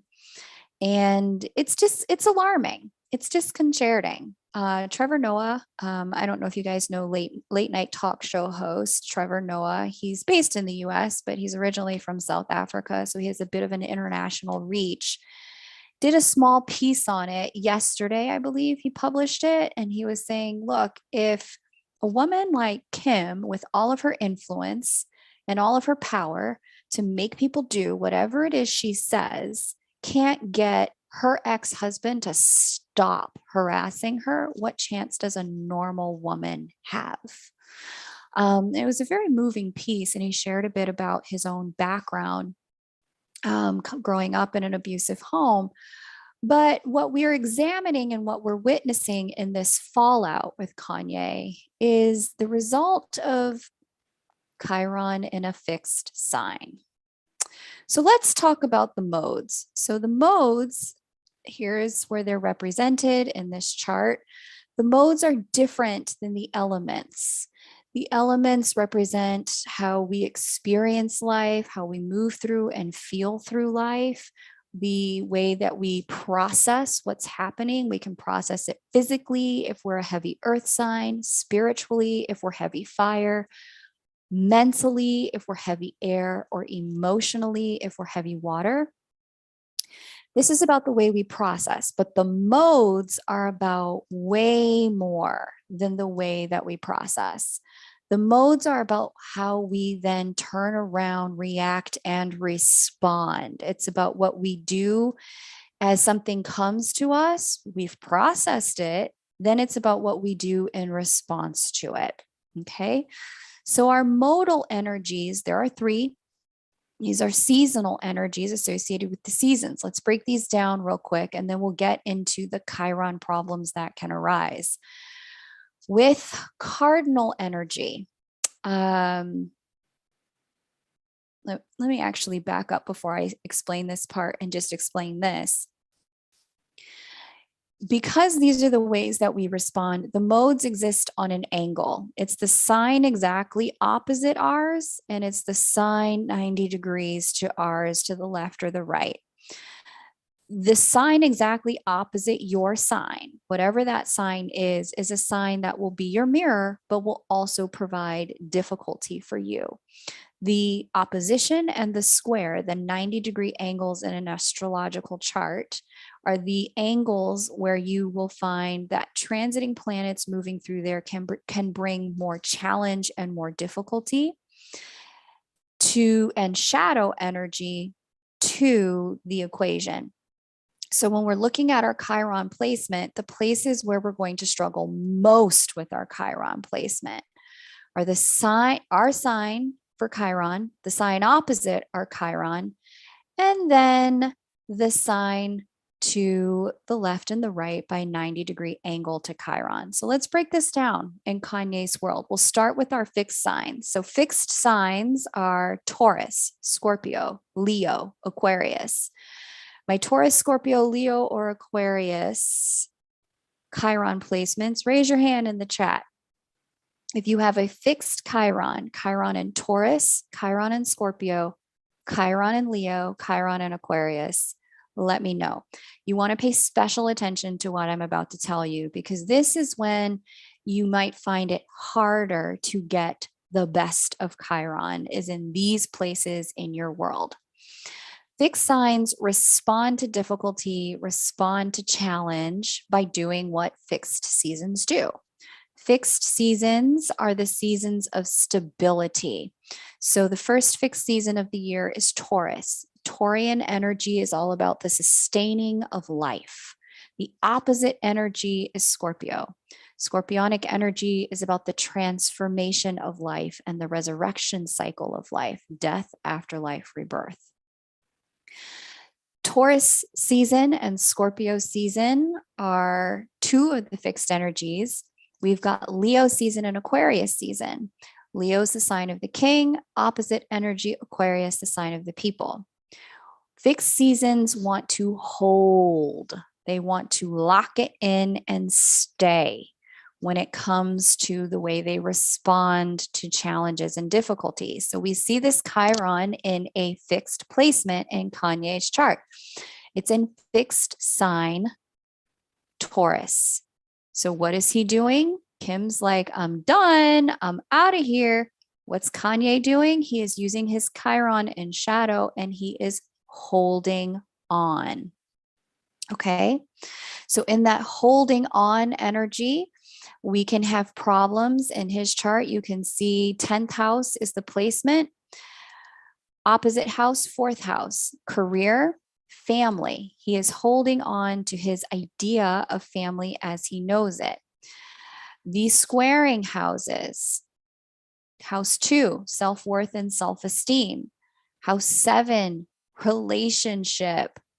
The squaring houses, he's taking this as a personal assault to his self-esteem and trying to hold on to the relationship and cover up that wounding by making the other person feel bad about the relationship and the intimacy that they're having with somebody else. That's that 8th house. This is when it's important to know how to heal your Chiron, because if Kanye knew how to heal his Chiron or work with the energy in the light, he could be having a very different and very transcendent experience of that Chiron that could move him into leadership and mastery. But these are the places he's always going to struggle with that. Okay. So that is Mr. West. Are you guys seeing this? Are you guys kind of my fixed Chiron people? Are you tracking with the holding on in the shadow energy? The fixed signs in response to challenges will want to hold on. They'll want to lock it in. They're going to want to stabilize. They can have trouble letting go when a thing is done and over with. Or when wounding shows up in the area of life that Chiron exists. And so for him, for Kanye, this is his pride. This is his outer world status. His status certainly has changed as a man getting a divorce. He's now moving from a married man to a single man. That's when that wound can get activated and then start to activate wounding in the 4 areas of life associated with his fixed Chiron. Okay. I noticed that, Kylie. He does keep saying, my wife. And so, my fixed Chiron people, can you guys relate to holding on as a response to challenges? Are you seeing this in yourself? Are you recognizing the ways in which that can happen for you? Where in response to challenges, you kind of go, let me just see if I can parlay this into the next thing. Let me know in the comments. Let me just see if I can make this stabilize. And in some cases, that's the right thing to do, but not in all cases. And knowing specifically the solution in your chart for your Chiron is what's going to help you know what to do next, so that you don't have to operate in shadow with this. All right. So let me know there in the comments. So we just did fixed. Now we can do cardinal and mutable. Let's do a mutable Chiron. We're going to come back to, let me just see, Mr. Putin, what do you have going on with your Chiron? Okay, he's cardinal Chiron. Let's do Lady Gaga. Let's do mutable Chiron next. Okay, so mutable seasons are the seasons that follow fixed signs. So after Taurus, we get Gemini. Gemini is the first mutable season of the year. After Leo, we get Virgo. Virgo is mutable season, fall. Then after Scorpio, we get Sagittarius. Sagittarius is mutable season into winter. And then we also have the final one, which is Pisces, mutable season, winter into spring. And these are all Northern Hemisphere references. So for those of you who have Chiron in Gemini, Pisces, Virgo, or Sagittarius, let me know in the chat, because we're going to talk about the challenges that you might face with this kind of mutable energy. Okay. Lady Gaga is one who has this as well. She's got the Chiron here in the sign of Gemini. All right. So when you have Chiron in a mutable season, so it's important to understand the way the season works in order to understand the way the shadow and the light work. Mutable seasons are our bridging seasons. They're the seasons that take us from one season to another. And in both northern and southern hemispheres, we're in a mutable season now. The northern hemisphere and southern hemisphere, it's Pisces season, but Pisces in the northern hemisphere takes us from winter to spring. And in southern hemisphere, it takes us from, I think it's from fall to winter. Let me know, my southern hemisphere people, if I have that right for you, that you guys are going into winter now. Now, when we have a mutable season, the way mutable energies work is you get a little bit of what's coming. You get a taste of the next season. So if you're moving into winter right now, or you're moving into spring right now, you would get a taste of that season. And then the very next week, you might get a taste of the old season. And then the week after that, you get a taste of the new season. Mutable energies shapeshift. They move one step forward, two steps forward, one step back, then two steps forward, then one step back. And the net effect is a step forward. Mutable seasons have no requirement to be one thing or another thing. They can become what is called upon. So with Chiron in a mutable sign, okay, Chiron in Gemini, Chiron in Sag, Chiron in Virgo, Chiron in Pisces. When challenges arise, one of the things that can happen for my mutable Chiron people is it can make you feel a little squirmy and go, oh, I didn't mean to go in that direction. Let me go back to the direction I just came from. Let me back up. The mutable people in the shadow can operate their Chiron as a backtracking mechanism that can cause you to, at times, give up on some of your goals, run into being kind of flaky or wishy-washy is the way I think most people would describe it in the areas of life that Chiron is affiliated with for you. For Lady Gaga here, what we have is a 12th house Chiron placement opposite her 6th house. This is her axis of healing, house 12 and house 6.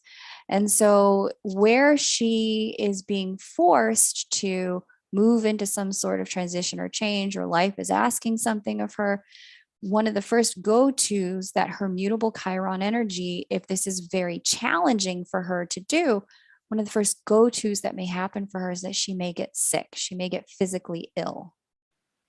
And so this is why it's so important to know that house placement. It's so important to know the axis, and it's so important to know your mechanism for healing. And those are things that I'm going to cover inside of the Chiron class that I'm going to teach on March 26th.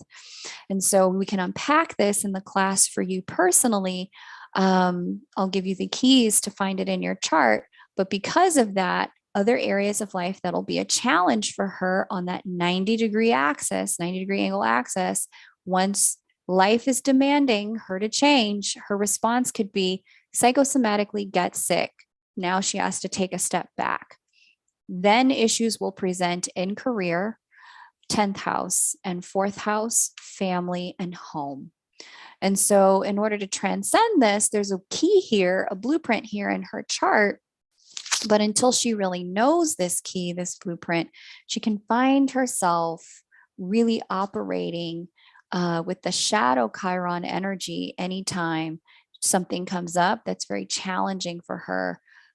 She may find herself having a visceral, biological reaction to change that is psychosomatic. So it's very real, but it's also an energy where if she can master what transformation is asking her to do, she can overcome the psychosomatic response in her physical body. Okay. So I'm sure I've seen her say she's the kind of person, I think she said she gets stage fright.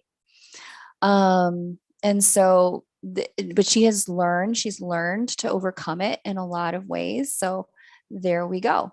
That's Lady Gaga. Who are my mutable Chiron people? Are you guys in the chat? Let me know. If you guys can relate to taking 2 steps forward, 1 step back, vacillating and perseverating on deciding on outcomes at times, being curious enough to explore, but not interested enough to fully commit with Chiron inside of a mutable sign. When challenges come up, almost backing out of commitments at times, because it's like, I'm not quite sure. Let me get a little bit more information before I proceed. Okay. So there's that with the mutable folks, mutable Chiron. Let's now discuss our friends with the cardinal Chiron, shall we? Cardinal Chirons, where are you? These are my people who have Chiron inside Aries, Libra, Capricorn, Cancer. And let's bring one of these charts to the front. Our Vladimir Putin has a Chiron in a mutable sign. He's got Chiron in Capricorn in his third house. Okay. Angela Moon 42 says, I do back out when I'm worried. Yeah. And it's normal with a Chiron placement in a mutable sign. It's absolutely normal. Okay.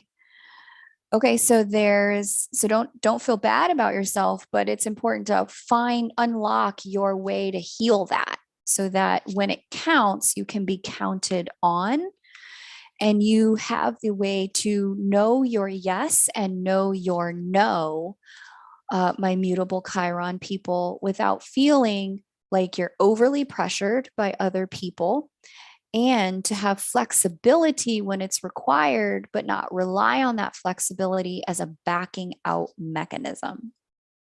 Okay. All right. So, yeah, I see the Chiron in the cardinal signs. You guys are loud and proud. Y'all are all here. Yes. Okay. So, the mutable signs, once again, saving the best for last.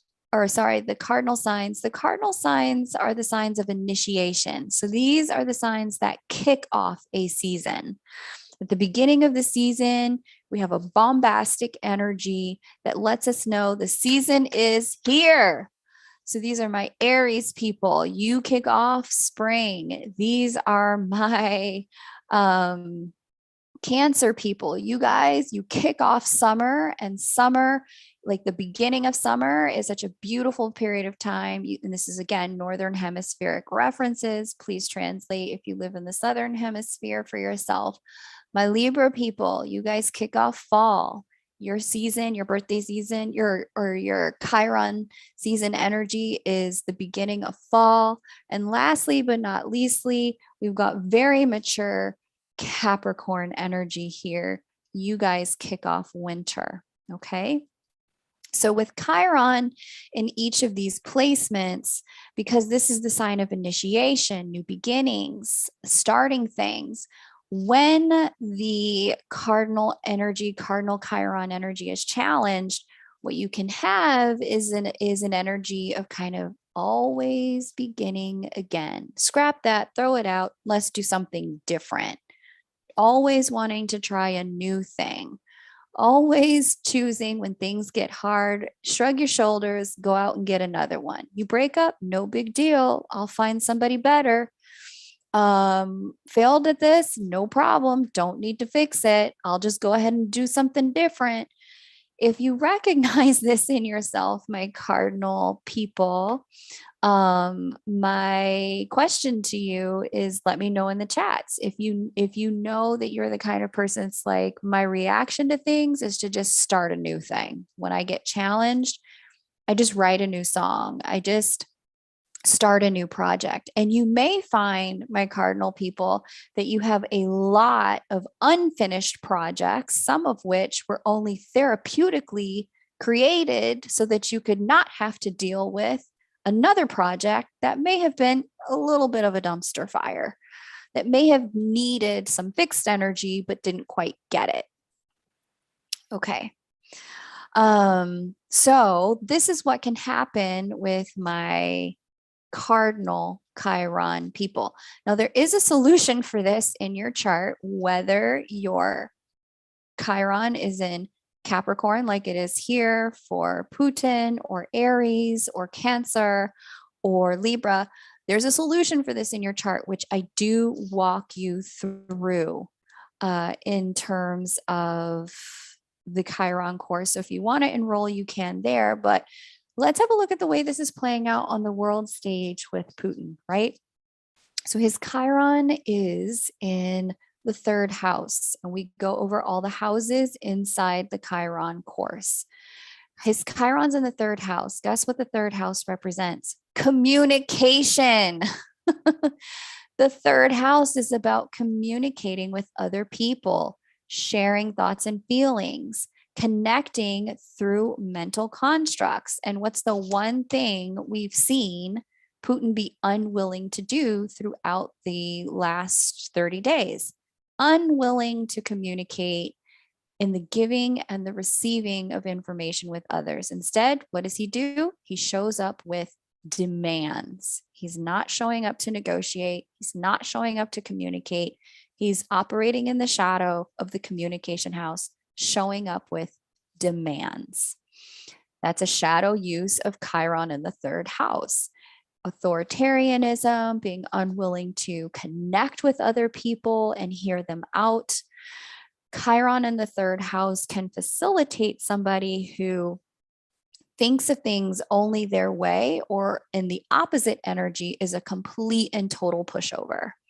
Now, what's interesting about this is, what does he do when he's feeling challenged by something? When he got activated or triggered, whether it was a lack of resources or seeing, on the horizon that Russia may need some more resources, oh, we'll just go take some resources from Ukraine.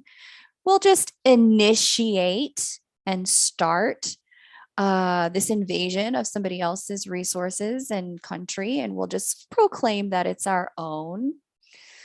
And we'll just say we're communicating by announcing demands, shadow use of cardinal Chiron energy in the third house. Could he transcend this? Is there an opportunity to get in the light? Abso-freaking-lutely. We're never doomed to the worst of our Chiron. There's always a way to get the best of it. There's always a way to move into the intuition, the intellectual prowess. In the light, Putin actually has the capacity to, above and beyond most people, before he even gets to the negotiation table, know what other people want. And he has used that to his advantage throughout his years in politics. He knows what other people want.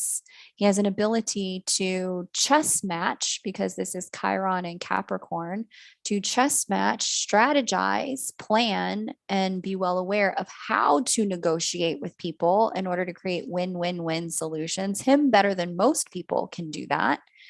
But because of his own triggers and his own wounding, he may not be able to see or access that, because he hasn't found the solution for healing in his own chart and in his own life.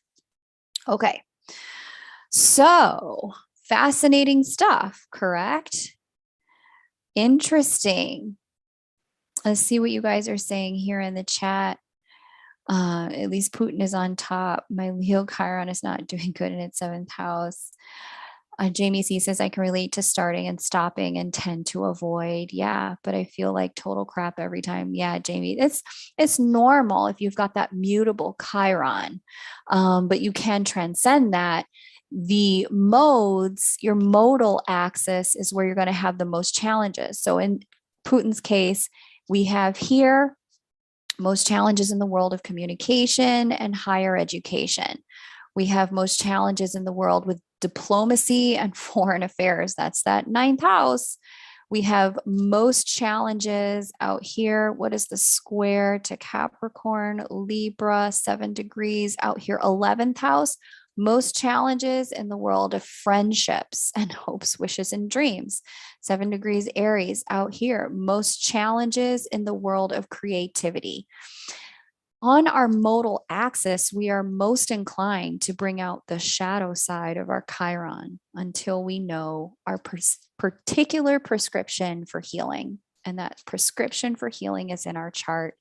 And I am going to provide you guys with access to that through the Chiron course that I'm teaching, not this Saturday, but next Saturday. So if you want to get it on that, you can definitely do so. That Chiron course is $77 USD. The place and the way to sign up, I just linked it for you in the chat. It's called Master Your Chiron Wound and Stop Letting It Run Your Show.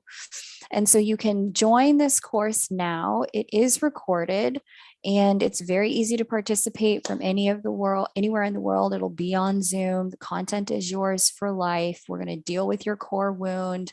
I'm going to show you how to access your particular blueprint for healing it. And from here, you won't have to say that you are struggling with being the wounded healer in your life ever again, because you will have your personal path to healing. So I'm going to stop here and we're going to go into the question and answer session about this, either the workshop or the content that I covered today. You can ask me questions about that. Or you can ask me questions specifically if you missed anything, you need me to repeat anything, definitely let me know about that. I can do that for you as well. But I hope you'll join me for the Master Your Chiron Wound workshop. It is a beginner-friendly workshop. I will be helping you go in depth on this so that you know what to look for your healing energy inside the chart. Okay. What questions do you guys have today? What can I share with you about Chiron that would expand your knowledge, allow you to feel like you really got what we talked about today? I won't be interpreting your individual kind of, well, what does it mean if I have Chiron with this and this and this? So please don't ask. If you really want me to look at your stuff and make an interpretation, sign up for a personal reading. That's the way to do that. You can book that over at kmoonastro.com. But if you have questions about the content and the material, now's the time to let me know. Okay, so let's see what's going on here in the chat, my friends. A Chorister says, I grieve first, then move on. Yeah, you must have a Chorister, you must have the Chiron in a cardinal sign. That's a very cardinal thing to do. Grieve it, get rid of it. Damien says, yes, he starts a lot of things. The vent says, can we switch Chirons? Nope, you can't. Yours is yours for life. But what you can do is understand how to bring it into mastery so it can stop hanging out in your shadow. Egg evolutionary tarot. Yes, start over after time of crying. Yeah. The cardinal Chirons, y'all can let go.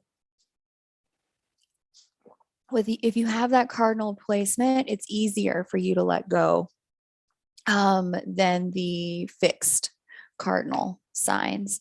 But sometimes you need to hold on, and sometimes the fixed cardinal signs need to learn how to let go. So really understanding what your personal blueprint is going to help you. Natalie Timmerman says, yes, I have unfinished projects. Mary says she's the letting go queen. Celine Shockency says, my life is an unfinished project. Yeah. All of you guys sound like cardinal Chirons. The Ven says, I don't want the Kanye Chiron. Flower and Forgiveness says, oh my geez, do we have to finish the projects? No, but you need to know when the projects are a smokescreen for responding to life's challenges. When those projects are functioning as a smokescreen instead of dealing with life's challenges and the way they are triggering you, that's when the projects are a hindrance instead of a help. So there's that. The J Girl says, yeah, and then I can carry the weight of those unfinished projects. You guys are hilarious. Let me know in the comments, was this helpful to you guys today? What did you learn? Who learned something new, and what new thing did you learn today? Jamie C says, I can relate to starting and stopping, even tend to avoid. Yeah, that's the mutable Chiron for you. Welcome, Kaki Kilos. So great to have you here. Okay. Samantha says, somebody tag him and sign him up for the mirrors class. The KGB locked him in while he was young. Yep. KGB would have done that because he has that issue in the friendship area of his chart. Being able to trust colleagues is a huge problem for him, given his cardinal Chiron placement. Clarabelle says, I work for charity projects that last 3 to 5 years long. Think it works for me though. Men, on the other hand, not so much. Yeah. Ben says he ain't got no friends. Okay. So let me get into the questions. Let's see, where are the questions at? Samantha says, I feel like I have them all. What will we need to learn before the class in order to get the most from it? Michelle Reed, only how to get a chart. And if you know how to get a chart, you're good to go. I have a little section inside of the course area that says, here's how you get a chart if you don't know how to, which makes it super easy to access and get a chart if you're not clear about how to do that. But other than that, that's all you need to know. That's it. Everything else, I'm going to hold your hand through so that you can understand how to work with the Chiron. It is a super beginner friendly course. Okay. Then join the class. If you need the class, join the class. I'd love to have you in it if you know you need it. Ginger Snaps 27 says, so Aries in the 11th, self-rejection in friendships. Yep, I reject myself before they do. It's very common for an 11th house Aries, always feeling on the outside of things, or 11th house Chiron, I mean. Jennifer says, always struggle to succeed. I always get almost there. Yeah. Um, cool. One Love says, thank you for the lesson today. I look forward to the class and future healing. I look forward to having you. If any of you guys have questions about the class or the workshop, let me know here in the comments. I will go ahead and answer those. As you described all the modes, why do they all resonate? Tina C, you may have a very balanced chart, or you may have your Chiron conjunct a few different placements that also impact the modes, planetary placements that impact the modes. So there may be something to that, but we can definitely look into that. If they all resonated, we can look into that in a private reading for you. And you can book that over on K Moon Astro. Zephrine Luna says, I have other placements that ruin my ability to let go. That's definitely possible. Sam Mitch 88 asks, Chiron on the cusp. I resonate more with mutable than cardinal. Is that a thing? Yeah, totally. That can totally happen. Hope, love, and sunshine. I hurt, but I do move on. Sometimes it's super easy to say F it and move on quickly. Hope Glitterati says true, well-timed distractions. The projects can be that for my cardinal Chirons. Celine Shawkinsey says, this is better than a therapy couch. I'm happy that you got something out of this to help yourself today. Sign up for the class and you'll get even more, because we'll more than just understanding yourself. In the class, I'm going to give you the key to know how to heal yourself so that you're not just getting it, but you're doing something about it. Damien says, I like what you just said. Sometimes cardinal folks need to hold on. Got me in the feels there. Yeah. I'm glad that you got that one. I'm so glad you loved this, Hope Glitterati. Malika Rai asks, how do the element, mode, and house play together? So we'll talk about that. That's something I don't have time to get into today, but that is something I'm going to deep dive on inside of the workshop. I'm going to go house by house, all 12 houses of these cardinal placements, so that what you have when you walk away from this course is clarity about, okay, my Chiron in this house, in this element, and with this mode means I can struggle here. And here is where my solution is. I have to do this in order to get out of struggle mode and get into the Maserati, get off the struggle bus, get into the Ferrari. I'm going to walk you through that inside the course. Flower Forgiveness says, so get rid of the unfinished projects. I mean, you can get rid of them if they're a smokescreen for you. Samantha says, I felt like I understood all of them except for mine. That's common, Samantha, to struggle to see yourself in the mirror. Very common. So if you want to take a deeper dive, we can either do the one-on-one reading or the workshop, or if you want to do both, you want to do half-hour one-on-one reading just to excavate your Chiron and do the workshop, you can do that. I still have some spots left available for March before we go into early April. Okay. Zephrine Luna, I built a whole wall around my heart with unfinished projects. There you go. Yeah. See, smoke screen. You're getting it, girl. You're getting it. Hey, Charlotte, great to see you. Welcome. A Chorista says, as a Libra Chiron, the one thing I have had trouble leaving is my twin. Yeah. Yeah. Certainly the twin dynamic can force us to deal with our Chiron issues for sure. Guati Braille, yes, you are correct. The sign opposite your Chiron and 180 degrees, left and right, the 90-degree angle marks, those are the most difficult for you. But you can also unlock your healing. Very cool. Zafreen says, I'm worried about how the house across and to the side of my Aries 11th. Yeah, we'll unpack it in the workshop if you want to join that workshop. Okay. Jennifer says, what to do if my Chiron is affecting me to take the class and feeling stuck, i.e., money and finances.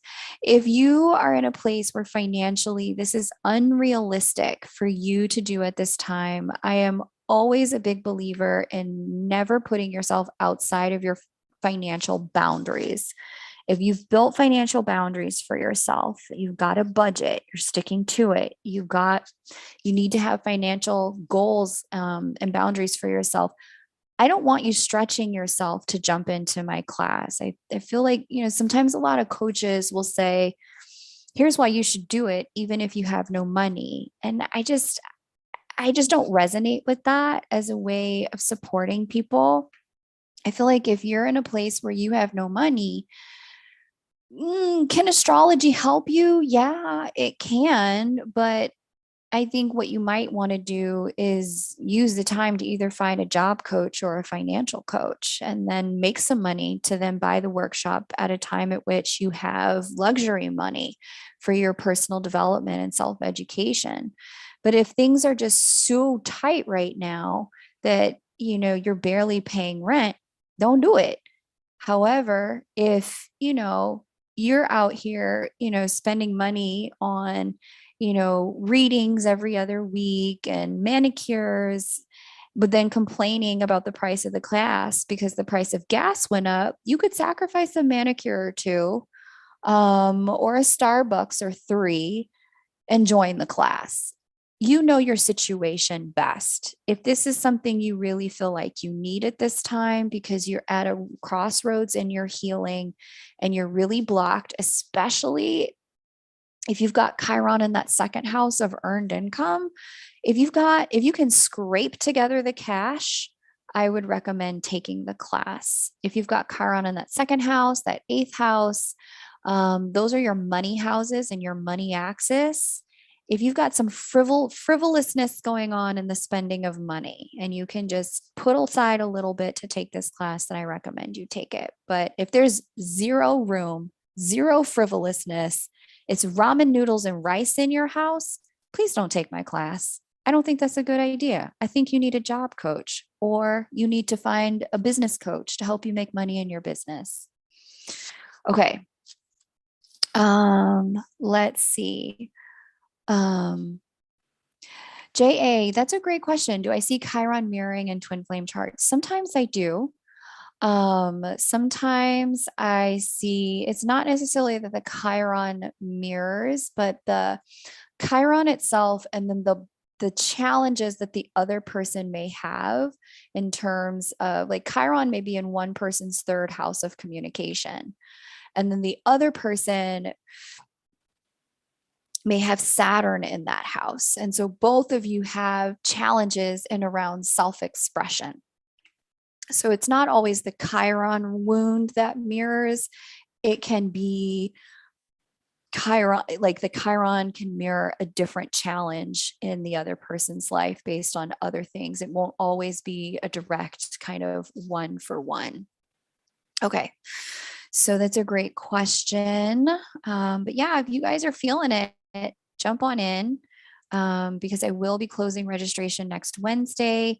Spaces are limited, and I want to make sure that if this is something for you and you want this, jump in it now. Because once I hit a certain number, I will close up registration, even if it's before next Wednesday, and I don't want you to wait and then miss it. Okay. So Jamie C says this was helpful. I learned the whole story, deep story. Yeah, cool. I'm so glad that was helpful hearing the story. You did awesome management with all this, by the way. Thank you so much, Jamie C. I appreciate hearing that. Everyone, much love and blessings. Let's heal this. Yes, Jamie C. Black Mantis asks, is it common for Virgo Chiron people to always feel excluded or spiritually different from others? It could be. It would depend also on the house placement more than anything.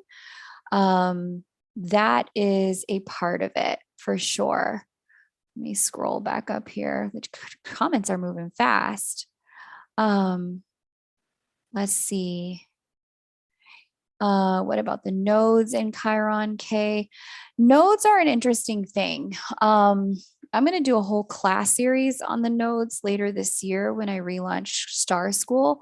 So if you've got node questions, wait for that. We're going to do class around that later this year. I got to find a new kind of designer for my workbooks. Because my designer is in, she was like, I can't do this anymore. I got to get a full-time job. And I was like, rats. I need a new layout person. So if anybody wants to work on my workbooks, let me know. Lynn Begley says, very helpful, insightful, made me laugh. I'm glad I could make you laugh. Charlotte says, never heard of Chiron before this. Such a powerful learning. Woohoo! I'm so glad that this resonated, or at least brought maybe some illumination and learning for you, Charlotte. I'm so happy to be able to share. Stacy says, I just missed this. My Chiron is in Aries fourth house. You can scrub back and listen to the broadcast. I do give you some general overview understanding of how to understand what that might be about for you. Okay. Will we have a starting point to help out our friends and point them in the right direction for Chiron? Absolutely, Hope Glitterati. Well, it won't prepare you to read. It will prepare you, like when you're looking at a friend's chart or your loved one's chart or your children's chart or your parents' chart. It will you'll finally have some aha moments and light bulbs go on, and you'll be like, oh, this is why you are the way you are. I get it now. I get it. You'll understand their sensitivities, their triggers. You'll understand their wounding. You'll understand why you are even attracted to them as a friend in the first doggone place, because there is something in their divinity aspects that Chiron represents that you are attracted to, because light attracts light, like attracts like, and we are attracted to, excuse me, excuse me, I could never be a news broadcaster. I cough and sneeze way too much. There is a way in which when you can see that divine spark in them and they are operating their Chiron in the light, they really are some of the best guidance, best mentors in that area of life that you could have. So yeah, knowing their Chiron, like even if you're going to hire people to work on your team, or if you're going to collaborate with people on projects, knowing their Chiron placement and where their divinity placement is in that and where they're going to struggle a little bit can help you understand how to be a better partner to them collaboratively. So there's that. Okay, cool. I'm so glad you found it enlightening. Charlotte, you are not a sieve head. You are a freaking like treasure trove of information over there. I don't want to hear that from you. Too funny. I'm surprised you're even up, Charlotte, but it's great to see you here. Black Mantis, this is a great question. Is it manipulative to tell my twin flame about Chiron and suggest he look into it? Yeah. Only because on the one hand, I get the divine parts of you wants your person to find their healing and find their path, whether they're ever with you or not. I get that. And the very human parts of us is like, fix yourself so I can be with you. When there's no attachment to whether they ever get it or not, you can just love them. and let them find their way on their healing path, whether it ever comes up or not. I find for myself that I don't like to answer questions for people until they've started to ask about it, until they're in a place where they're like, why am I like this? What is wrong with me? What is going on with me? That's when I'll be like, well, if you'd like me to look, I'll have a look at your chart and we can see what it says. But I tend to only bring that into the conversation when people have honestly asked the question, I don't know why I do this and I'm trying to figure it out. Until then, it's a little bit like unsolicited advice. Um, it's it, and we all know how we feel about unsolicited advice. Okay. Cool. I'm so glad you're looking forward to the class, Lynn. I'm grateful to have you in another class with me. You want to learn about Pars Fortuna? Yeah. H. Orister says, as a 75-year-old, I feel we are never too old to learn. Amen, H. Orister. I hope I'm still learning at 75. That's how I want my life to be. Thank you for being a role model and a leader around that. We don't know everything by a quote certain age. We're always learning and growing. And I'm so grateful that my audience can include people who are elders to me, people who are younger than me, who I'm an elder to. This is the best of Chiron in action. The vent. I'm trying my best not to eat this Cinnabon. See, I can't let go. You are hilarious. I realize my Chiron is square Mars and Taurus. Wow, seeing so much now. Very good, Lynn. I'm so glad this was illuminating for you. Yes, Hope Glitterati in the vent. Because I'm not disingenuous. That's correct. I am not disingenuous. If you don't have the money now, it will present at the right time for you. But if you're kind of, like I said, if you're out here getting your hair done, your nails did, everything did, you can pay for this class. Might need to skip a little something, something, but it'll be worth it. I promise you. Okay. Zephrine says, thank you, because that is super cringe. The vent says, don't come for my manicures in Starbucks. Ginger Snaps, what time is the class Mountain Standard? So there is a time zone converter that I love to work with called Dateful. And I'm going to link that in the chat for you now so that you can find the time in your time zone. It is 2 p.m. Eastern Standard Time or Eastern Daylight Time. I have no idea. Standard Daylight, I don't freaking know. It's just Eastern Time at 2 p.m. on Saturday, the 26th. You want to find your local time, use that time zone converter. I believe 2 p.m. translates to Greenwich Mean. If you are in the EMEA region, translates to 2 plus 4 is 6. And if you're Pacific and calculating off Pacific region for the US, we are talking about, golly, what are we talking about? We are talking about 2 p.m. minus 3 is 11 a.m. if you're Pacific, calculating off Pacific. Okay, so yeah. Zephrine, if you can move stuff around, do so. Yeah, if you can be there live, it would be great. Do it to the Cinnabon event. Do it. Take that Cinnabon and have some for me, hun. Okay, got to Braille. Good night, Jamie. Great to see you guys there. What happens when Chiron is retrograde? That's when you get a double dose of the fun. I'm going to unpack Chiron retrograde in the workshop, but suffice it to say, you get double dose of healing, double dose of all the good things. Oh, thank you guys for blessing me while I sneezed. I appreciate that. Okay. Kylie in the vent, you two are hilarious. That's right, Celine Shawkinsey. We heal the planet by healing ourselves. I'm looking for any other questions to see if there's anything that I have not answered, either about the course. I've never heard of the divinity placenta, so I can't answer that, Kaki Kilos. But yeah, just seeing Cinnabon is now demolished. I'm really jealous. Law and forgiveness. I'm open to unsolicited advice. Okay, careful what you wish for. Lynn says, I got a personal read, just had a serious heart problem surface, seeing the cardiologist. I'll keep you in my prayers, Lynn. I'm hoping that you get into healing for that heart problem. I'm so sorry to hear that. Fatira Aurelia Tarragon, I really love how you lay out the pros and cons of all the questions, the class but no money, and the twin flame run. Awesome. Yeah, you're welcome, Fatira. I'm happy to lay that stuff out for you guys. Okay.